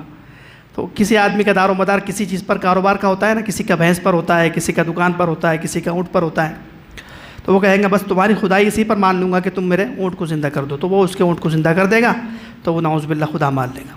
روایت میں ہے کہ ایک مدینہ کے قریب ایک مسلمان کے پاس جائے گا اور اس مسلمان کو پکڑے گا اور اس سے کہیں گا کہ تم مجھے خدا مان لو۔ وہ کہیں گا کہ میں تجھے خدا نہیں مانتا، تو دجال ہے۔ ساتھ والے جو اس کا جھنڈ ہوگا یہودیوں کا، ان سے کہیں گا کہ دیکھو میں اس کو قتل کر کے زندہ کرتا ہوں۔ تو وہ کہیں گے کہ آپ کو تو ہم پہلے ہی خدا مانتے ہیں، اگر یہ کام کر لو تو اور یقین بڑھ جائے گا۔ تو اس مومن کو وہ قتل کرے گا، درمیان سے چیر دے گا، درمیان میں چلے گا اور پھر اس کو زندہ کرے گا، اور زندہ کر کے کہیں گا کہ اب خدا مانتے ہو؟ تو وہ شخص کہے گا کہ اب تو تم پکا دجال ہو، کیونکہ پیغمبر صلی اللہ علیہ وسلم نے فرمایا تھا کہ تم دوبارہ اب کسی کو قتل نہیں کر سکتے۔ کہتے ہیں کہ دوبارہ قتل کرنے کے لیے اس مومن کو لٹائے گا اور گردن پر چھرا چلانا چاہے گا، لیکن پیتل اس کی گردن پر آ جائے گا، تو وہ اسے ذبح نہیں کر سکے گا، اٹھا کر کے اپنی آگ میں پھینک دے گا۔ در حقیقت وہ کہاں چلا جائے گا؟ جنت میں چلا جائے گا۔ اب یہ فتنہ 1 سال 14 دن میں وہ مچا رہا ہے، دنیا کے مختلف علاقوں میں جائے گا۔ صحابہ نے پوچھا وما اسراعہ فی الارض، کہ یہ جو دجال ہے اس کی تیزی کتنی ہوگی، اس کی سواری کی رفتار؟ تو حضور پاک صلی اللہ علیہ وسلم نے فرمایا کالغیث استدبرتہ الریح، کہ جیسے بادل کو تیزی کے ساتھ ہوا ایک شہر سے دوسرے شہر، ایک ملک سے دوسرے ملک لے جاتی ہے، بہت تیز ہے۔ بادل کی رفتار ہماری پلین سے بہت زیادہ ہے، تو جس طرح بادل کو تیزی کے ساتھ ہوا اڑاتی ہے، اسی طرح دجال کی سواری بھی تیزی سے مختلف ممالک کا سفر کرے گی، تیزی کے ساتھ سفر کرتے ہوئے فتنہ پھیلاتا رہے گا۔ آخر میں انشاءاللہ ذکر کریں گے کہ دجال کے فتنے سے بچنا کیا ہے، اور دجال کے فتنے میں کون کون پہلے وہلہ میں سب سے پہلے شریک ہو جائیں گے، نعوذ باللہ۔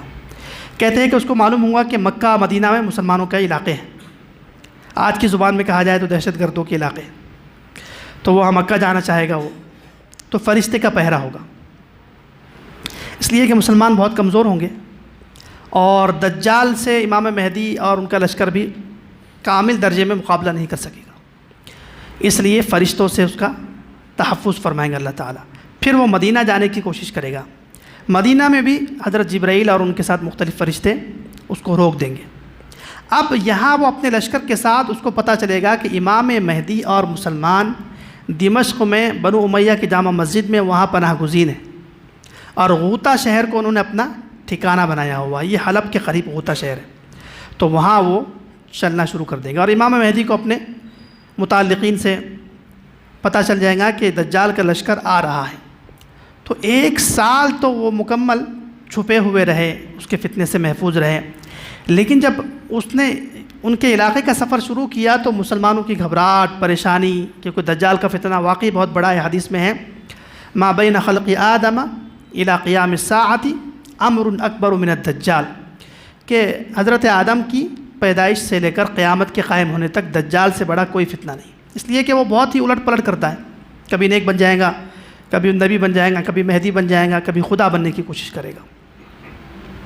تو امام مہدی کو جب پتہ چلے گا تو وہ اپنی صفوں کو درست کریں گے، شام میں، دمشق میں۔ امام مہدی کا ہیڈ کوارٹر ہوگا بیت المقدس، لیکن وہ دمشق شہر میں قیام پذیر ہوگے، اس لیے کہ حضرت عیسیٰ کا نزول دمشق میں ہونے والا ہے۔ امام مہدی رضی اللہ تعالیٰ عنہ صفوں کو درست کریں گے رات میں، اور تہجد میں سارے مسلمان اٹھیں گے، اس لیے کہ امام مہدی کا جب موضوع پر تقریر ہوگی انشاءاللہ تو وہاں 2 صفات امام مہدی کے لشکر کی کتاب الفتن نعیم بن حماد میں بیان ہوئی، اسود بالنہار و رہبان باللیل، کہ ان کے لشکر کے لوگ رات میں مسلح پر ہوں گے اور دن میں گھوڑے کے پشت پر ہوں گے، صفے درست کر رہے ہوں گے، اور دجال بالکل ان کے قریب آ چکا ہوگا۔ یعنی اسرائیل سے گزر کے وہ شام کی طرف جا رہا ہوگا، دمشق کی طرف، اور فجر کی اذان کا وقت ہو جائے گا۔ کچھ مسلمانوں کو صفوں میں کھڑا کیا وہ میدان میں، اور باقی مسلمان یہاں آ گئے کہ اتنے میں اللہ تعالیٰ آسمان سے حضرت عیسیٰ علیہ السلام کو نازل فرمائیں گے کہ حضرت عیسیٰ علیہ السلام چوتھے آسمان میں ہیں، وہاں سے فرشتوں کے کندھوں پر ہاتھ رکھے ہوئے آئیں گے، اس لیے کہ وہ دوسرا جہان ہے، تو عالم ملکوت سے اتریں گے وہ۔ اور دمشق شہر میں ایک مینارہ ہے جو مسجد کا مینارہ نہیں ہے، خالص ایک مینارہ تھا جو نور الدین زنگی رحمہ اللہ تعالیٰ نے مجاہدین کی علامت کے لیے بنایا تھا۔ تو اللہ تعالیٰ نے اس مینارے کو ان کے اترنے کا، نزول کا مقام بنایا، اس لیے کہ امام مہدی اور حضرت عیسیٰ کا تعلق دونوں کا جہاد سے ہے، یاد رکھیے، اور کسی عمل سے نہیں۔ تو لہٰذا وہاں سے جب مینارے پر اتر جائیں گے نا فرشتوں کے ذریعے سے، تو اب دارالاسباب میں آ گئے، تو نیچے مسلمانوں سے کہیں گے کہ سیڑھی کا انتظام کیجیے، تو مسلمان سیڑھی کا انتظام کریں گے۔ اور آپ خود سوچئے کہ ڈر خوف کا ماحول ہے، اور دجال کا لشکر آ رہا ہے، یہودی بہت سارے اس کے ساتھ ہے، کئی ہزار یہودی ہوں گے اور دوسرے بھی لوگ ہوں گے، تو مسلمانوں میں ڈر خوف ہوگا، فوراً کس میں تبدیل ہو جائے گا؟ خوشی میں اور نعروں میں، کہ حضرت عیسیٰ علیہ السلام کا نزول ہوگا، دو فرشتوں کے کندھوں پر ہوں گے، زرد رنگ کی چادریں، پیلے رنگ کی چادریں ہوگی، اور بال ان کے لمبے ہوں گے، اور ان کی بالوں سے پسینہ ٹپک رہا ہوگا، لیکن نیچے جو ہم دیکھ رہے ہوں گے تو ایسا لگے گا کہ گویا کہ موتیاں ٹپک رہے ہیں، موتیاں گر رہے ہیں، موتی کی طرح صاف شفاف بالوں سے قطرے ٹپک رہے ہوں گے۔ اور جیسے ہی اتریں گے فوراً فجر کی نماز کا وقت ہوگا، اور مسجد میں داخل ہو کر امام مہدی مصلی پر بڑھ چکے ہوں گے، ان کو دیکھ کر فوراً پیچھے آئیں گے، اس لیے کہ جو امام ہوتا ہے، جو آگے کے لوگ ہوتے ہیں، ان کو پتہ نہیں ہوتا پیچھے کیا چڑھ رہا ہے، لیکن جب شور زیادہ ہو جائے گا تو لوگ جگہ بنائیں گے اور حضرت عیسیٰ علیہ السلام آئیں گے نماز کے لیے۔ تو امام مہدی نبی آ گئے ان کے اکرام میں، اور ان کا حق بھی ہے۔ امام مہدی تو مجدد ہے، مجتہد ہے، بس نبی بھی نہیں، صحابی تو اب بنیں گے حضرت عیسیٰ کے ساتھ، تو وہ چھوٹے مقام والے ہیں، تو اس لیے امام مہدی پیچھے ہٹیں گے مصلی سے، لیکن حضرت عیسیٰ علیہ السلام کہیں گے کہ آپ ہی نماز پڑھائیں گے، اس لیے کہ اقامت آپ کے لیے کہی گئی ہے، اور نماز بھی آپ پڑھائیں گے، میں آپ کے پیچھے پڑھوں گا، تکریمت اللہ لہذہ الامہ، اللہ تعالیٰ اس امت کو یہ شرف بھی عطا فرمانا چاہتا ہے کہ اس کا ایک امتی حضرت عیسیٰ کے ایک نماز پڑھائے گا۔ نماز ہوگی اور فوراً روایات میں حضرت عیسیٰ علیہ السلام کہیں گے کہ میرا ہتھیار لاؤ، تو اس زمانے میں جو بھی جنگی ہتھیار ہوں گے، دونوں قسم کے ہتھیار ہو سکتے ہیں، اب یہ ہر بات پر تفصیل ہوتی ہے کہ بھئی ہتھیار کس قسم کے ہوں گے امام مہدی کے زمانے میں، تو خلاصہ یاد رکھیے کہ دونوں قسم کے ہتھیار ہو سکتے ہیں، ٹیکنالوجی بھی اور پرانے جو گھوڑا تلوار، آج بھی قتل دونوں طرح ہوتا ہے، بندوق سے بھی ہوتا ہے، چاقو سے بھی ہوتا ہے، تو کوئی ختم نہیں ہو سکتے دونوں ہتھیار۔ تو اس زمانے میں جو بھی ہتھیار ہوں گے مسلمان ان کو مہیا کریں گے۔ اب اللہ تعالیٰ جو ٹیکنالوجی یہودیوں کو دی تھی نا، اس سے بہت آگے کے معجزات ظاہر کرنا شروع کریں گے تاکہ مسلمانوں کو تسلی ہو جائے۔ حضرت عیسیٰ علیہ السلام جیسے ہی نکلیں گے تو دجال کو تو پتہ نہیں تھا نا، وہ تو امام مہدی اور مسلمان سمجھ رہا تھا، اور بڑے تم تراق سے اور بڑے جوش و خروش سے آ رہا تھا ختم کرنے کے لیے۔ جیسے ہی دیکھے گا حضرت عیسیٰ علیہ السلام کو، تو روایات میں ہے کہ حضرت عیسیٰ علیہ السلام کی سانس اور ان کی آنکھ سے معجزات ظاہر ہونا شروع ہو جائیں گے، کہ ان کی سانس اور ان کی آنکھ نظر جہاں جہاں تک پڑے گی وہاں کے یہودی پگھلنا شروع ہو جائیں گے، خصوصاً دجال۔ یذوب کما یذوب الملح فی الماء، ایسے دجال پگھلے گا جیسا کہ پانی میں نمک پگھل جاتا ہے، اور فرمایا کہ اگر حضرت عیسیٰ اس کو قتل نہ بھی کرے تو بھی پگھل کر مر جائے، لیکن حضرت عیسیٰ علیہ السلام مسلمانوں کی تسلی کے لیے، جو دہشت اس کی پھیلی ہوئی تھی 1 سال سے، فتنہ بہت بڑا تھا، اس کا پیچھا کریں گے۔ کہتے ہیں کہ روایات میں ہے کہ جب حضرت عیسیٰ علیہ السلام اس کے پیچھے سواری لے کر جائیں گے تو وہ شام سے بھاگ کر اسرائیل میں آئے گا، اور اسرائیل میں جو لد نام کا ان کا فضائیہ ہے، جہاں سے یہ پلین اڑاتے ہیں، ظلم کرتے ہیں دنیا پر، اسرائیل کا کیپٹل تو تل ابیب ہے، وہاں سے 7-8 کلومیٹر پر انہوں نے ایک لد نام کی بستی 1948 میں بنائی تھی، اور وہ ان کا ایئرپورٹ ہے یہودیوں کا، اور وہاں سے وہ دنیا پر ظلم کرتے ہیں۔ تو اللہ تعالیٰ اسی جگہ پر حضرت عیسیٰ کے ذریعے اس کو پکڑوائیں گے۔ اور عجیب بات ہے کہ انہوں نے ایک پلین بنایا ہے یہودیوں نے، اس کا نام ہے ہیرون، اور حدیث میں ہے کہ دجال کی جو سواری ہوگی اس کے 2 کندھوں کے درمیان، 2 کانوں کے درمیان 40 گز کا فاصلہ ہوگا، یعنی 85 فٹ۔ تو انہوں نے بالکل اس حدیث کی روشنی میں ہی پلین بنایا، اس لیے کہ یہودیوں کو پتہ ہے کہ محمد عربی جب بولتے ہیں تو سچ ہی بولتے ہیں۔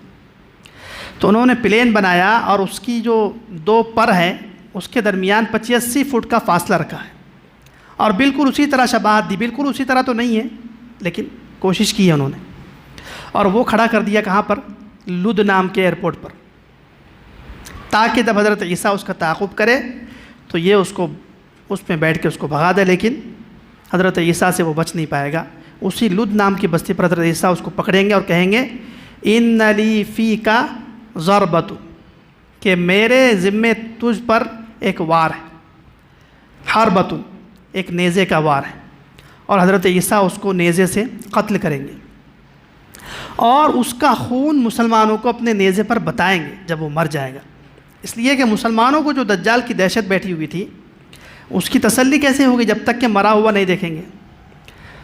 تو جب وہ قتل ہو جائے گا تو وہ جو باقی مسلمان ہیں وہ بقیہ یہودیوں پر حملہ کریں گے۔ اور یاد رکھیے دنیا کی یہ آخری جنگ ہے، اس کے بعد اب کوئی جنگ نہیں ہونے والی ہے۔ جب دجال قتل ہو گیا، یہاں پر ایک بات سمجھتے ہیں، بتائیے دجال بھاگا، دجال انسان ہے کہ نہیں؟ انسان ہے۔ پھر حضرت عیسیٰ علیہ السلام کی نیزے سے قتل ہوا، قتل انسان ہوتا ہے کہ ٹیکنالوجی ہوتی؟ انسان ہوتا ہے۔ دجال کے خون کو حضرت عیسیٰ نے مسلمانوں کو بتایا، خون انسان کا ہوتا ہے کہ ٹیکنالوجی کا ہوتا ہے؟ تو یہاں جو پڑے گاؤں میں ایک بدبخت آیا ہوا ہے شکیل بن حنیف، وہ کہتا ہے کہ دجال انسان نہیں، ٹیکنالوجی ہے۔ اور تمام روایات میں آپ دیکھیں گے کہ دجال کو اللہ کے نبی علیہ السلام نے کیا کہا؟ انسان کہا ہے۔ تو یہ بہت بڑا بد عقیدہ ہے۔ تو جیسے ہی دجال قتل ہوگا تو آپ جانتے ہیں سردار مر جائے نا تو لشکر کا پھر کوئی پرسان حال نہیں، تو ان کے جو یہودی ہے بھاگنا شروع کریں گے، تو مسلمان یہودیوں کو قتل کرنے کے لیے آگے بڑھیں گے۔ تو یہودی کسی درخت کے پیچھے، کسی پتھر کے پیچھے چھپنے لگیں گے۔ اتنے بدبخت اور اتنے خبیث یہودی ہے کہ اللہ تعالیٰ کی ہر مخلوق ان سے نفرت کرتی، چنانچہ درخت اور پتھر تمام کے تمام یہودیوں کے بارے میں مخبری کریں گے مسلمانوں کے لیے، اور مسلمانوں سے کہیں گے کہ ایھا المسلم تعال ان ورائی یہودی فاقتلہ۔ مسلم شریف کی روایت میں ہے کہ اے مسلمان جلدی آؤ، میرے پیچھے یہودی چھپا ہوا ہے، اس کو قتل کر دو۔ اب بتائیے درخت کا، پتھر کا بولنا، یہ ٹیکنالوجی انتہا درجے کی ہے نا، یہ تو معجزہ ہے اللہ کی طرف سے مسلمانوں کے سامنے آنے والا ہے۔ تو یہ جو یہودیوں کی ٹیکنالوجی ہے یہ کوئی خاص چیز نہیں ہے، یہ تارے بارے بون کر، چونکہ ان کی حکومت 100 سال سے دنیا پر چل رہی ہے، تو یہ سب ایجادات دراصل مسلمانوں کی ہے۔ تو مسلمان سارے یہودیوں کو قتل کریں گے۔ روایت میں ہے کہ ایک درخت ایسا ہے جس کے پیچھے یہودی چھپیں گے تو وہ درخت یہودیوں کے بارے میں مسلمانوں کو کچھ نہیں بتائے گا، الا الغرقد۔ فرمایا کہ وہ غرقد کا درخت ہے جو یہودی درخت ہے، جس کو انگریزی میں کہتے ہیں باکس تھرون۔ تو یہ جو باکس تھرون درخت ہے غرقد کا، یہ یہودی درخت ہے، یہ یہودیوں کو چھپائے گا۔ اور جب سے یہودیوں نے یہ بات سنی ہے، اللہ کے نبی کی روایت پڑھی ہے، انہوں نے اس درخت کو اپنے آنگن میں، اپنی بستی میں اگانا شروع کر دیا ہے، اور 2008 سے 2012 کے درمیان انہوں نے کروڑوں کی لاگت سے پوری دنیا سے یہ درخت منگائی، یہاں سے بھی، انڈیا سے بھی منگائے، اور اپنے تمام گھروں میں یہ لگائے ہیں، بستیوں میں لگائے ہیں، روڈوں پر لگائے، تاکہ یہ درخت ان کی حفاظت کرے۔ لیکن بہرحال حفاظت نہیں ہو سکے گی، اس وقت دنیا کا کفر اور کفر کی علامات وہی ہوگی جو دجال کے ساتھ ہوگی، وہ مسلمانوں کے ہاتھوں سے ساری قتل ہو جائے گی، ختم ہو جائے گی۔ جب سارے یہودی قتل ہو جائیں گے اور دنیا میں کوئی کافر یا کفر کی کوئی علامت نہیں بچے گی، تو حضرت عیسیٰ علیہ السلام کی حکومت چلے گی۔ امام مہدی رضی اللہ تعالیٰ عنہ کا چند مہینوں یا 1 سال کے بعد انتقال ہو جائے گا۔ اس لیے کہ حضرت امام مہدی کا 6 سال پہلے ہی گزر چکے ہوں گے، ان کی عمر 7 سال ہے ظہور کے بعد یا 9 سال ہے، 2 روایات ہیں، تو 1 سال یا 1.5 سال زندہ رہیں گے، پھر حضرت عیسیٰ علیہ السلام کے سامنے ان کا انتقال ہوگا اور حضرت عیسیٰ علیہ السلام ان کی نماز جنازہ پڑھائیں گے اور بیت المقدس میں امام مہدی کو دفن کیا جائے گا۔ اس سے یہ بھی معلوم ہو رہا ہے کہ امام مہدی الگ ہے، وہ ہماری امت میں پیدا ہونے والے ہیں، اور حضرت عیسیٰ الگ ہیں جو بنی اسرائیل میں پیدا ہو چکی ہے، جن کے کوئی والد نہیں ہے۔ یہاں پر جو مہدی آیا ہوا ہے نقلی شکیل بن حنیف، وہ کہتا ہے میں ہی مہدی میں ہی عیسیٰ، جبکہ حضرت عیسیٰ علیہ السلام کے والد نہیں تھے، اس کا والد ہے۔ بہرحال وہ ایک الگ موضوع ہے۔ حضرت عیسیٰ علیہ السلام کا نکاح ہوگا، اولاد ہوگی، اور پھر حضرت عیسیٰ علیہ السلام 40 سال اتنا امن و امان ہوگا کہ جانوروں کے ساتھ انسانوں کے بچے کھیلیں گے، درندوں کے ساتھ، شیروں بھیڑیوں کے ساتھ، اتنا امن و امان ہوگا۔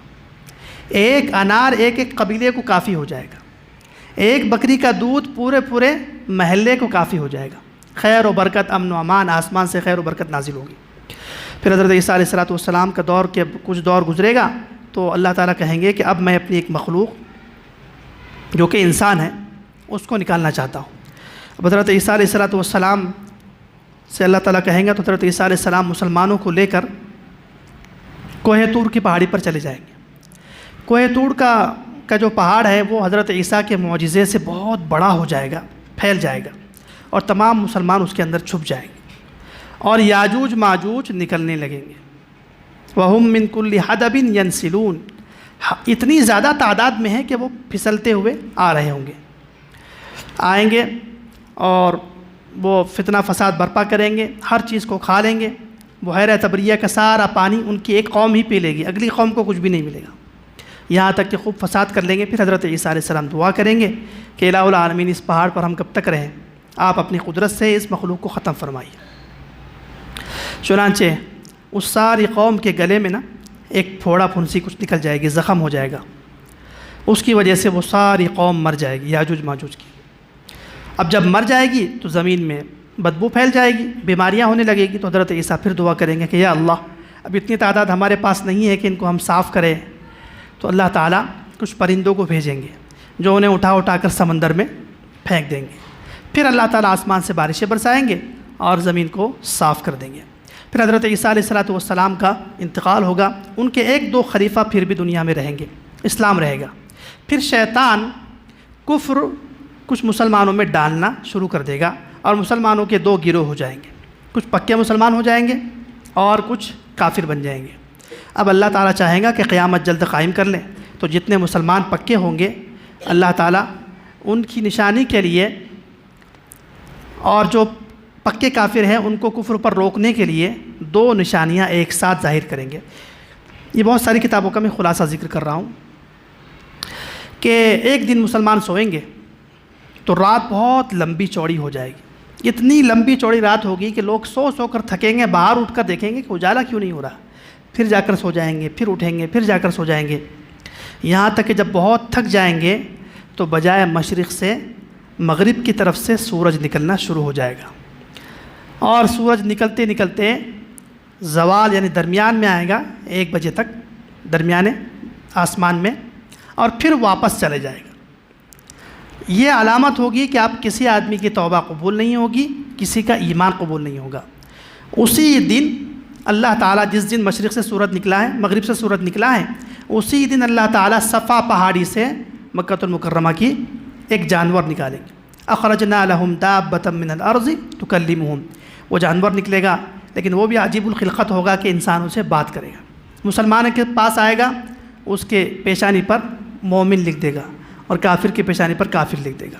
جب یہ طے ہو جائے گا تو اس کے بعد 3 زلزلے آئیں گے، مشرق میں، مغرب میں اور جزیرۃ العرب میں، اور اس کے بعد اللہ تعالیٰ مسلمانوں کو دنیا سے ختم کرنے کے لیے مسلمانوں کے بغل میں ایک معمولی سا کوئی یعنی کہہ لے زخم نکال دیں گے، جس کی وجہ سے سارے مسلمان شہید ہو جائیں گے، اور پھر دنیا میں صرف کافر لوگ رہ جائیں گے، تو اللہ تعالیٰ یمن سے ایک آگ نکال کے ان پر قیامت کو قائم کر دیں گے۔ بہرحال اب دجال کے موضوع پر گفتگو ہوئی، مختصراً سمجھتے ہیں کہ اس وقت دجال کے آنے سے پہلے دجال کی بہت ساری سازشیں آ چکی ہیں جن سے بچنا ضروری ہے۔ سب سے پہلا یہ کہ پہلی سازش یہ ہے کہ وہ چاہتے ہیں کہ مذہب کی جتنی تعلیمات ہیں نا اس کے خلاف ہم نے کرنا ہے، بس یہی ان کی چاہت ہے۔ تو انہوں نے شیطانی مذہب کو عام کرنے کے لیے میڈیا اور موبائل، انٹرنیٹ، کمپیوٹر کو لگا دیا ہوا ہے، اور ان شیطان کے پجاریوں کا، یعنی مذہب کے مخالف جو ہے یہ شیطان کے پجاری ہیں، شیطان کے مذہب کو ماننے والے ہیں، جس کو آج کل ہم کہتے ہیں ایلومیناٹی اور فلاں، یہ مختلف نام ان کے ہو سکتے ہیں۔ عربی میں الماسونیہ کہتے ہیں۔ یہ ایک تنظیم ہے جو دنیا کو اللہ کی عبادت سے، مذہب کی تعلیمات سے دور کر کے شیطان کا پجاری بنانا چاہتی ہے، اور اس کی بہت ساری نشانیاں آپ لوگ بھی دیکھتے ہوں گے کہ یہ جو دنیا کے بڑے بڑے وزراء ہوتے ہیں، اسی طرح ایکٹرز ہوتے ہیں، کرکٹرز ہوتے ہیں، وہ آ کر کچھ علامات ظاہر کرتے ہیں جس سے معلوم ہوتا ہے کہ یہ آدمی کہیں نہ کہیں مذہب کا پیروکار نہیں، شیطان کا پجاری ہے۔ مثلا وہ آ کر ٹرپل سکس کا وہ نشان بنائیں گے، یعنی 3 مرتبہ 6۔ یہ تورات اور ان کی جو مختلف کتابیں ہیں اس میں لکھا ہوا ہے کہ یہ شیطان کا علامتی نشان ہے۔ تو یہ جو بھی نشان بنائے گا تو کہیں نہ کہیں یہ لگے گا کہ یہ مذہب سے بیزار ہے۔ اسی طرح وہ شیطان کے سینگ بناتے ہیں، کیونکہ 2 سینگوں کے درمیان روایت میں ہے کہ شیطان نکلتا ہے، اور ہمیں نماز پڑھنے سے منع بھی کیا گیا ہے کہ سورج جب نکلتا ہے تو شیطان کے 2 سینگوں کے، تو یہ آ کر ہمیشہ خوشی کے موقع پر اس طرح کا نشان بنائیں گے، اور 3 کونی نشان بنائیں گے، تکوون جس کو کہتے ہیں۔ یہ بہت ساری علامات ہیں جو اس بات کی نشانی کرتی ہے کہ شیطانی مذہب کو یہ عام کرنا چاہتے ہیں۔ جس طرح ایک آنکھ بناتے ہیں، یہ ایک آنکھ کا مطلب یہ ہے کہ آپ ہماری نگرانی میں ہیں، تو یہ شیطانی مذہب ہے۔ ہم نے رحمان کے مذہب کو، اس کی عبادت کو عام کرنا ہے اور اس سے دور رہنا ہے۔ درمیان میں ایک اہم چیز رہے گی، وہ ہے دجال کا حلیہ، مختصراً اس کو بھی ذکر کرتے ہیں۔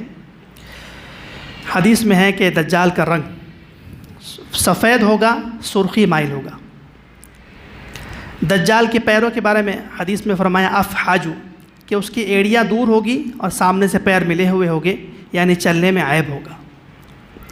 اس کے بارے میں سر کے بارے میں فرمایا کہ اس کی 2 آنکھیں ہوگی۔ یہ جو تصور مسلمانوں میں عام ہو گیا کہ دجال کی 1 آنکھ ہوگی، اور بہت سارے لوگ عجیب و غریب اس کے سلسلے میں ویڈیوز بناتے ہیں، یہ صحیح نہیں ہے۔ روایات میں ہے کہ دجال کی 2 آنکھ ہوں گی، چونکہ وہ انسان ہے تو انسان کی 2 آنکھ ہوتی ہے۔ ایک آنکھ جو بائیں ہوگی یہ مطموس العین، بالکل اس میں روشنی نہیں ہوگی، سپاٹ ہوگی، نہ اندر نہ باہر، بالکل کلین ہے وہ۔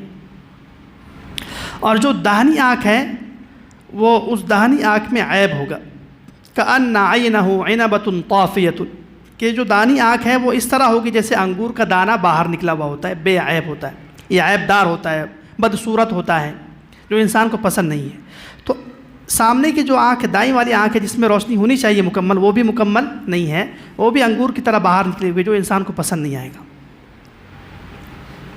بال کے بارے میں اللہ کے نبی نے فرمایا کہ اس کے بال گھنگریالے ہوں گے، اور پیچھے اس کے سر کے لٹکے ہوئے ہوں گے، بہت بڑے بڑے بال ہوں گے۔ اللہ کے نبی علیہ الصلوۃ والسلام نے اس کا جو نقشہ کھینچا ہے وہ بالکل ہی عیب دار ہے، لیکن چونکہ یہ ان کا خدا ہے تو میڈیا کے ذریعے سے وہ اس کو خدا بنانا چاہتے ہیں، بار بار اس کی عیوب کو دور کرنے کے لیے ایک آنکھ کو عام کرتے ہیں، دوسری چیزوں کو عام کرتے ہیں۔ تو ان سب چیزوں سے معلوم ہوتا ہے کہ وہ سازشیں مکمل کر رہے ہیں۔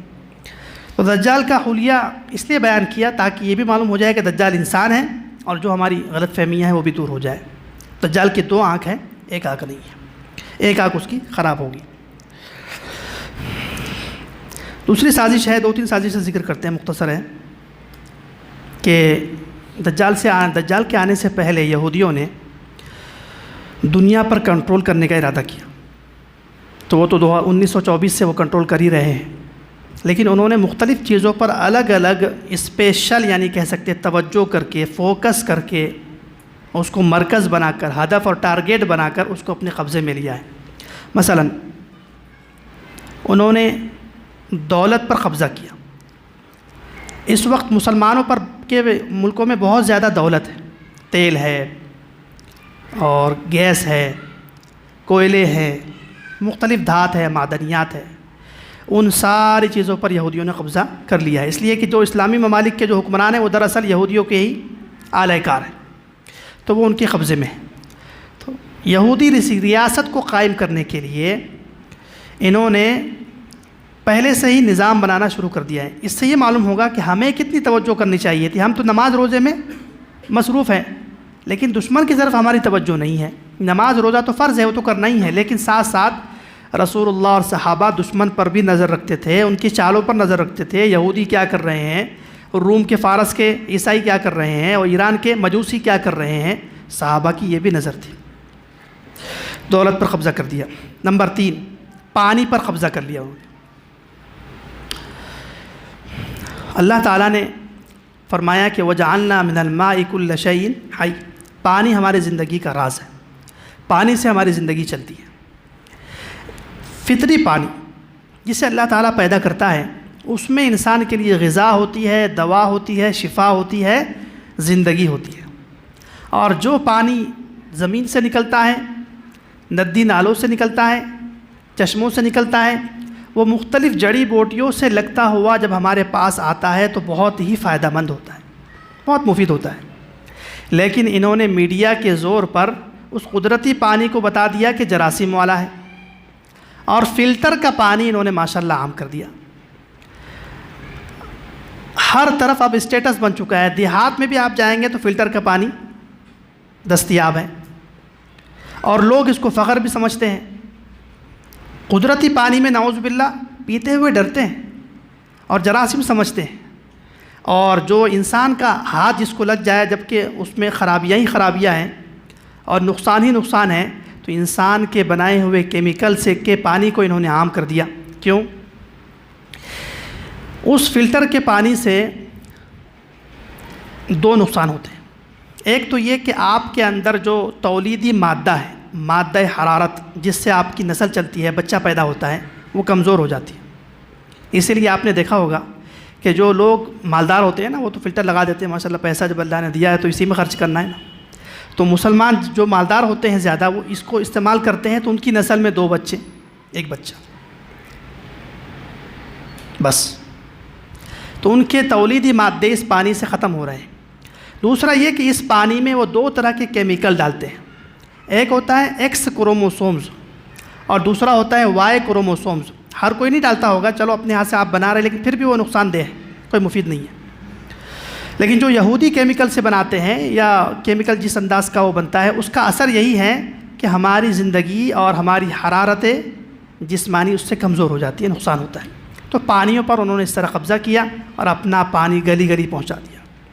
دوسرا، پانی پر قبضہ کرنے کے لیے انہوں نے ڈیم بنا دیے مختلف، اور ہمارے ممالک کے جو پانی کے ذخیرے ہیں وہاں پر ڈیم بنا کر انہوں نے پانی کو اس میں ذخیرہ کر دیا۔ اب کچھ وقت آئے گا آئندہ کہ وہ ڈیم سے پانی کو روک دیں گے تو آپ پانی کے محتاج ہو جائیں گے۔ تو پانی پر بھی قبضہ کر چکے ہیں۔ نمبر 3، غذا پر قبضہ۔ فطری غذا اللہ تعالیٰ نے بنائی جانوروں کو، جو انسان کے لیے بہت مفید ہے۔ انہوں نے کہا کہ وہ گوشت مت کھاؤ، پیکنگ کا جو گوشت آ رہا ہے آپ کے سامنے، پیکنگ کے بسکٹ ہے، پیکنگ کے آئس کریم ہے، مختلف پیکنگ کی چیزیں ہیں، وہ آپ کھائیے، وہ مفید ہے۔ تو یہ جو اسٹینڈرڈ طبقہ ہے، جو اپنے آپ کو ماشاءاللہ دانشور بھی کہتا ہے اور بہت ہی پڑھا لکھا سمجھا جاتا ہے بظاہر، یہ بہت جلدی سازشوں میں آ جاتا ہے اور ڈرتا بھی بہت ہے یہ جان جانے سے۔ تو انہوں نے حلال غذاؤں سے پابندی لگا دی، غذاؤں پر، حلال گوشت پر پابندی لگا دی، اور پیکٹ کی چیزیں عام کر دی، جس سے کچھ زمانے کے بعد ایسا ہوگا کہ انسان صرف بسکٹ اور صرف ان کے پیکنگ کی غذاؤں پر ہی گزار بسر کرے گا، اور حلال جو اللہ تعالیٰ نے پیدا کی تھی فطری غذا اس سے دور ہو جائے گا، پھر وہ غذا بند کر دیں گے تو آپ ویسے ہی محتاج ہو جائیں گے۔ تو غذا پر بھی قبضہ کر لیا ہے۔ نمبر 5، دوا اور علاج پر قبضہ کر لیا۔ دنیا میں جتنی دوا کی کمپنیاں ہیں نا، 60% یہودیوں کے قبضے میں، 12 سے 15% عیسائیوں کے قبضے میں ہے، مسلمانوں کے قبضے میں بمشکل 5 سے 6% ہو سکتی ہے۔ اب یہ جو دوا ایلوپیتھک کی انگریزی دوا جو مارکیٹ میں آئی ہے، WHO انہوں نے ایک ادارہ بنایا اور اس کی شاخیں پوری دنیا کے ممالک میں پھیلا دی ہیں۔ اب یہ جو دوا یہ طے کرے گی بس وہی دوا، لو جی خدا بن گئی ہے۔ جو بیماری یہ پھیلائے گی، بیماری بھی خود پھیلائیں گے، وائرس بھی خود چھوڑیں گے، اس کے لیے دوا بھی خود تقسیم کریں گے اور پیسے بھی ہم سے لیں گے۔ جبکہ حضرت سلیمان علیہ السلام حکمت کی دواؤں کے قائل تھے، یونانی دوا سے علاج کرتے تھے۔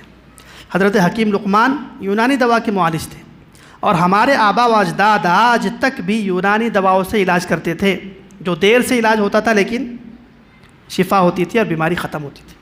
تو انہوں نے ہمیں اس سے دور کر دیا اور انگریزی دواؤں کا عادی بنا دیا۔ اب دنیا میں یہ خود فساد کرتے ہیں، بیماریاں بھی پھیلاتے ہیں، وائرس بھی چھوڑتے ہیں، دوا بھی خود تجویز کرتے ہیں۔ نعوذ باللہ ہمارے پاس اتنا علم بھی نہیں کہ ان کی دوائیوں کو چیک کریں، اتنے ہم محتاج ہو چکے ہیں۔ تو علاج اور غذا پر بھی قبضہ کر دیا۔ تو انسان کو چاہیے کہ یونانی اور حکمت کے دواؤں سے علاج کریں۔ آبادی پر کنٹرول کا قبضہ، انہوں نے نعرہ لگا دیا کہ زیادہ بچے ہوں گے تو مسائل ہو جائیں گے۔ قرآن کریم کہتا ہے وَمَا مِن دَابَّةٍ فِي الْأَرْضِ إِلَّا عَلَى اللَّهِ رِزْقُهَا، کہ مومن کا تو بھروسہ اللہ پر ہوتا ہے کہ رازق اللہ تعالیٰ، چاہے 10 بچے ہو، 15 بچے ہو، 20 بچے ہو، اللہ کھلائے گا۔ انہوں نے کہا نہیں، 2 بچے۔ قرآن کریم نے کہا لا تقتلوا اولادکم خشیۃ املاق، کہ اپنی اولاد کو موت کے ڈر سے قتل مت کرو۔ انہوں نے کہا کہ کھلائیں گے کہاں سے، اور اس کے جھانسے میں ہم آ گئے۔ ان کو ڈر اسی بات کا ہے کہ مسلمانوں کی کثرت بھی ہو رہی ہے، تعداد بھی بڑھ رہی ہے، تو اس لیے آبادی پر کنٹرول بھی، اس کا بھی نعرہ انہوں نے لگا دیا۔ اور نمبر 8، آپ کی ہر چیز انہوں نے ریکارڈ کر دی، اور دنیا پر انہوں نے سیٹلائٹ مسلط کر دیا۔ اب آپ صرف ایک فنگر لگا دیں، آپ کا اگلا پچھلا سب آ جائے گا ان کے ساتھ۔ کیا لگا دیں؟ صرف ایک فنگر لگا دیں۔ آپ کیا سرچ کرتے ہیں، کیا سوچتے ہیں، کس چیز میں دلچسپی رکھتے ہیں، کس چیز سے نفرت کرتے ہیں، کیا ذہن چلتا ہے، کہاں سفر کر رہے ہیں، کہاں سے جا رہے ہیں، کہاں سے آ رہے ہیں، ہر چیز آپ کے ریکارڈ میں ہے۔ اور اس ہر چیز کو ریکارڈ کرنے کے لیے انہوں نے پہلے کمپیوٹر نکالا، پھر آج کل تو موبائل ہے اور مختلف چیزیں انٹرنیٹ پر ڈال دی انہوں نے، ہر چیز ہماری نظر میں آ جائے۔ چاہتے وہ یہ ہے کہ ہم جو چاہیں وہ آپ کریں، ہم جو چاہیں وہ آپ بولیں، ہم جو چاہیں وہ آپ سوچیں۔ اتنا آپ کو وہ غلام بنانا چاہتے ہیں تاکہ ان کے دجال کے آنے کے بعد آپ اف بھی نہ کر سکو۔ ہر چیز ان کے قبضے میں چلے گئی۔ میڈیا پر قبضہ آپ تو جانتے ہیں کہ میڈیا ساری دنیا میں یہودیوں کے قبضے میں ہے اور ان کے اعلی کاروں کے قبضے میں ہے۔ اب میڈیا سے وہ کیا کرتے ہیں کہ مسلمان باشرہ ہے، امامہ ہے، ٹوپی ہے، نیک آدمی ہے، اس کو مشہور کر دیتے ہیں کہ یہ دہشت گرد ہے، اور ایک بہت ہی بڑا یعنی شیطانی آدمی ہے، اس کو وہ اسٹار بنا کے پیش کرتے ہیں، ہیرو بنا کر پیش کرتے ہیں، چونکہ میڈیا ان کے قبضے میں ہے۔ تو میڈیا ان کے قبضے میں ہونے کی وجہ سے انہوں نے پوری نعوذ باللہ آدھے سے زائد مسلمان بھی ان کے جھانسے میں یعنی بغیر سوچے سمجھے آ جاتے ہیں، جبکہ میڈیا میں 90% جھوٹ ہوتا ہے۔ اپنا تعلیمی نصاب دنیا پر مسلط کیا، اور دنیا میں اب یہودیوں کا انگریزی تعلیمی نصاب چل رہا ہے، جس سے آپ کا بچہ مسلمان نہیں رہتا۔ اور ہمارے پاس نعوذ باللہ اتنا یعنی فخر کرتے ہیں انگلش میڈیم میں پڑھانے پر کہ جی ہمارا بچہ فلاں انگلش میڈیم میں پڑھ رہا ہے، کیونکہ وہ انسان کے بچہ سے جانور کا بچہ بننا چاہتا ہے نا۔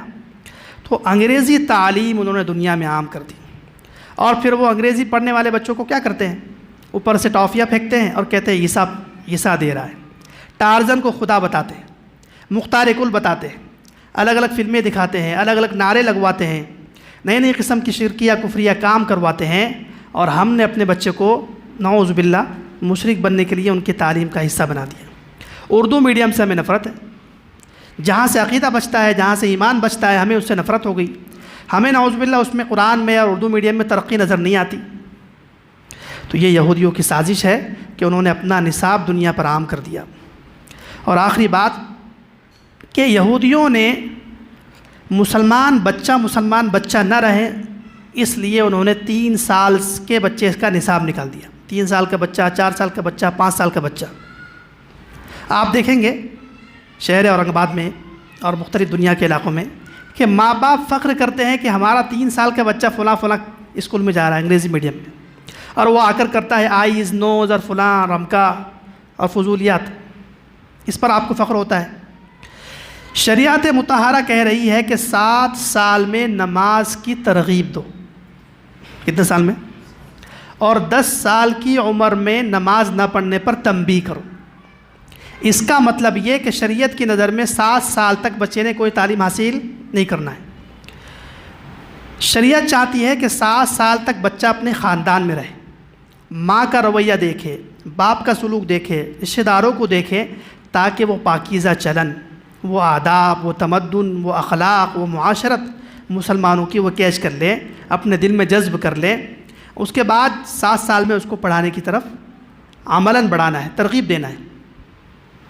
اب آپ نے 3 سال سے بچے کو کر لیا ہے صبح سے عصر تک اسکول کے حوالے۔ اب بیداری کا جتنا وقت ہے نا، اس میں سے پونا وقت اس کا یا تو اسکول میں جا رہا ہے یا ٹیوشن میں جا رہا ہے، اور ماں باپ کے پاس کیا کر رہا ہے، وہ آ کے سو رہا ہے بس۔ اب جب یہ بچہ 15 سال 20 سال کا ہو جائے گا تو اس کو نوکری سے محبت، انگریزی تعلیم سے محبت، لبرلزم سے محبت، ایکٹر سے محبت، کرکٹر سے محبت، مختلف چیزوں کی دنیاوی چیزوں سے اس کو محبت ہوتی ہے، اور آپ دعا کرتے ہیں علماء کے پاس آ کے کہ دعا کیجئے بیٹا نافرمان ہو رہا ہے، سنتا ہی نہیں ہے، تو بیج تو آپ نے ڈالا ہے۔ تو اس لیے یاد رکھیے، ماں باپ سے بچے کو دور کرنے کے لیے اور اس کا عقیدہ ختم کرنے کے لیے انہوں نے کم عمری کا نصاب نکالا ہے۔ تو آپ کا کام یہ ہے کہ 10 سال تک کسی بھی اسکول میں نہیں ڈالنا ہے۔ 5 سال 6 سال کے بعد آپ مکتب میں ڈال دیں، مدرسے میں یا مکتب میں مسجد کے ڈال دیں، اسلامیات سے روشناس کرائے، اور 7 سال 6 سال تک گھر میں اس کو بتائے اللہ کسے کہتے ہیں، محمد کسے کہتے ہیں، عقائد کیا ہوتے ہیں، بڑوں کے ساتھ ادب کیا ہوتا ہے، چھوٹوں پر شفقت کیا ہوتی ہے، اپنی معاشرت بتائے، اپنے تعلقات بتائے۔ سیاست پر قبضہ، پوری دنیا میں انہوں نے 1924 میں خلافت عثمانیہ کو گرا دیا اور دنیا پر جمہوریت اور فرانس کا نظام مسلط کر دیا، اور آج پوری دنیا میں ان کے حکم پر چلتے ہیں، اٹھتے ہیں، بیٹھتے ہیں، سفر کرتے ہیں۔ لاک ڈاؤن لگا دیا تو رک جاتے ہیں، کھول دیا تو چلتے ہیں، اس طرح کے ہم غلام بنے ہوئے ہیں۔ تو یہ ان کے نظام کی وجہ سے۔ تو بہرحال انہوں نے بہت ساری سازشیں کی ہیں، ہمیں چاہیے کہ دیکھ دیکھ کر زندگی گزارے، پھونک پھونک کر زندگی گزارے، اور ان کی ہر بات کو قبول نہ کرے، چاہے ہماری جان بھی چلی جائے۔ آخری بات ذکر کرتے ہیں کہ دجال کے فتنے میں سب سے پہلے پڑھنے والے کون ہوں گے؟ نمبر 1 یہودی، میں ان کی تفصیل نہیں کرتا ہوں۔ نمبر 1 یہودی، نمبر 2 خوارج، یہ ساری چیزیں حدیث میں ہیں، اب حدیث پڑھنے کا وقت نہیں ہے۔ نمبر 2 خوارج، جو دوسرے مسلمان کو کافر کہتے ہیں، ان کے خون کو حلال سمجھتے ہیں، ان کے ساتھ نفرت کرتے ہیں، اس قسم کے لوگوں کو خوارج کہتے ہیں۔ نمبر 3 بدعتی، جو دین میں نئی چیزیں ایجاد کرتے ہیں، اپنی طرف سے منمانی چیزیں دین میں داخل کرتے ہیں، دجال کے لشکر میں شامل ہو جائے گی۔ نمبر 4 عورتیں، حدیث شریف میں ہے کہ دجال جب نکلے گا نا تو عورتیں اس کے لشکر میں جانے کے لیے بہت جلدی کرے گی، یہاں تک کہ مومن آدمی جب گھر سے باہر نکل رہا ہوگا تو اپنی بیوی، اپنی ماں، اپنی بہن، ان کو رسی سے باندھ کر جائے گا کہ کہیں ایسا نہ ہو جائے کہ میرے پیچھے یہ دجال کے لشکر کی طرف چلی جائے، اس لیے کہ وہاں رونق ہوگی، وہاں ٹیکنالوجی ہوگی، وہاں آسائشیں ہوگی، اور آپ جانتے ہیں کہ 1500 کے لیے کیا کیا کر رہی ہے عورتیں آج، تو 15,000 کے لیے اور 15 لاکھ کے لیے کیا نہیں کر سکتی ہے۔ تو یہ سب فضولیات ہیں، ان کی اسکیموں کے چکر میں مت آؤ، آپ کا ایمان عقیدہ ختم کر دے گا۔ تو بہرحال جو نیک عورتیں انشاءاللہ وہ بچ جائے گی، لیکن جو عورتیں گھر سے باہر جاتی ہیں بلا ضرورت، عورت کا گھر سے باہر نکلنا شرعاً جائز نہیں، حرام ہے۔ جو چیز مرد لا سکتا ہے اس کے لیے بھی عورت کا جانا جائز نہیں ہے، یہ فتویٰ ہے اور فیصلہ ہے شریعت کا۔ اللہ نے کہا وَقَرْنَ فِي بُيُوتِكُنَّ وَلَا تَبَرَّجْنَ تَبَرُّجَ الْجَاهِلِيَّةِ الْأُولَى، عورتوں کا گھر میں رہنا ضروری ہے۔ یہ جو عورتیں باہر جا رہی ہیں، خریداری کر رہی ہیں، ان کا کوئی سچا نہیں ہے۔ نمبر 4 عورتیں۔ نمبر 5 جادوگر، جادوگر قسم کے یا شعبدہ باز قسم کے، یا جو کرتب دکھانے والے، یا اس قسم کے جو انوکھی چیزیں دیکھنے کے عادی ہوتے ہیں نا مسلمان بھی، قبروں پر جاتے ہیں، کہیں سے بھی کس سے بھی مانگتے ہیں، بدعقیدگی پھیلاتے ہیں، تو یہ لوگ جادوگری کے حصے میں آتے ہیں، یہ بھی دجال کے لشکر کے حصے میں شامل ہو جائیں گے۔ نمبر 6 شیاطین، دجال کے ساتھ شیطان کا ایک لشکر ہوگا، اور اس کا بہت گہرا تعلق ہے شیطان کا۔ ابھی ذکر کیا کہ دجال جب کسی کے ماں کو مرا ہوا یا کسی کے باپ کو مرا ہوا زندہ بتانا چاہے گا تو اپنے شیطانی لشکر سے کہے گا کہ اس کی ماں کی شکل میں آ جاؤ، شیاطین اس کے ساتھ ہوگی۔ اور نمبر 7 خواہشات کے پیچھے چلنے والے، جو بھی اپنی خواہشات میں آزاد ہوتا ہے۔ قرآن کریم نے کہا افرأیت من اتخذ الہہ ہوا فاضلہ اللہ علی علم وختم علی قلبہ وسمعہ وجعل علی بصرہ غشاوہ، کہ آپ نے اس شخص کو دیکھا نہیں جس نے اپنی خواہشات کو ہی خدا بنا لیا۔ تو جو خواہشات کو خدا بنا سکتا ہے وہ دجال کو بھی خدا بنا سکتا ہے۔ تو مومن کی شان یہ ہے کہ وہ اپنی خواہشات کے خلاف چلے، دل چاہ رہا ہے سو جائے تو فجر میں اٹھ کر آ جائے، دل چاہ رہا ہے کہ نامحرم کو دیکھے تو موبائل چھوڑ دے، دل چاہ رہا ہے کہ فلاں جا کے KFC میں کھا لے، یہودیوں کا کی ہوٹل ہے تو وہاں پہ نہ کھائے۔ خواہشات کو چھوڑنے والا مومن دجال کے لشکر سے دور رہے گا، جو خواہشات پر چلے گا وہ دجال کے لشکر میں شامل ہو جائے گا۔ یہ 7 لوگ دجال کے لشکر میں شامل ہو جائیں گے۔ اب آخری بات کہ دجال کے فتنے سے بچنے کے لیے ہم نے کیا کرنا ہے۔ نمبر 1، فتنوں کا علم حاصل کرنا، کہ آپ کو پتہ ہے کہ اس راستے کے کنارے آپ کا کوئی دشمن کھڑا ہوا ہے تو آپ ادھر سے چلے جائیں گے نا، علم ہے اس لیے، لیکن اگر پتہ نہیں ہے تو اس دشمن کا شکار ہو جائیں گے۔ تو آپ کو فتنوں سے بچنے کے لیے فتنوں کا علم حاصل کرنا پڑے گا۔ نمبر 2، علماء حق کی صحبت، آپ کو علماء حق بتائیں گے دجال کون ہے اور رہبر کون ہے، حق کیا ہے باطل کیا ہے۔ تو علماء حق کی صحبت میں آ کر بیٹھے، اس طرح کی مجالس لگتی ہے علماء کی تو وہاں آ کر بیٹھے، پوچھیں ان سے۔ نمبر 3، آپ علیہ السلام نے بتایا کہ دجال کے فتنے سے بچنے کے لیے سورہ کہف کا پہلا اور آخری رکوع ہر مسلمان کو یاد ہونا چاہیے۔ اول تو پڑھنا چاہیے، نہیں آتا ہے تو کم از کم ہر مسلمان سن لے اس کو ہفتے کے اعتبار سے، پہلا اور آخری رکوع۔ اس رکوع میں سورہ کہف میں یہی ہے کہ ایک دجالی بادشاہ تھا جو شرک کرواتا تھا، تو اس قوم کے لوگ کنارہ کش ہو گئے، اور روایت میں ہے من سمع بالدجال فلینأ عنہ، کہ جو دجال کا سن لینا آ گیا ہے تو اس کا کام یہ ہے کہ وہ کنارہ کشی اختیار کر رہے ہیں، اس کے ساتھ بحث و مباحثہ نہیں کر سکتے۔ ایک قوم ہوگی جو اپنے آپ کو مومن کہے گی، اہل علم کہے گی، دجال سے مقابلہ کرنے جائے گی اور فیتبعوہ بالشبہات، اور اس کے متبع بن جائے گی۔ نمبر 4، سادہ زندگی۔ ماشاءاللہ اپنے پاس تو بہت سادہ زندگی ہے، ہفتے میں ڈھابے پہ جاتے ہیں، اس کے بعد دان خلیے الگ کھاتے ہیں، اس کے بعد الگ الگ قسم کے ہوٹلوں میں جاتے ہیں، بہت سادہ زندگی ہے۔ تو اس سادگی سے کنارہ کشی کریں۔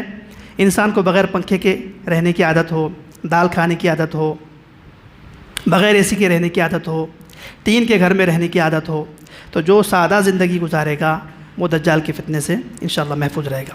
نمبر 5، خود حدیث میں آپ علیہ السلام نے بیان فرمایا کہ دجال کے فتنے سے بچنے والا 2 شخص ہوں گے، ایک تو وہ جو گھوڑے کی لگام پکڑے اور جہاد کرے اور امام مہدی کے ساتھ، اور دوسرا وہ جو پہاڑ پر چلا جائے، اس کے پاس اپنی بکریاں ہوں اور وہیں سے وہ کچھ کھیتی کرے اور خود کھا لے۔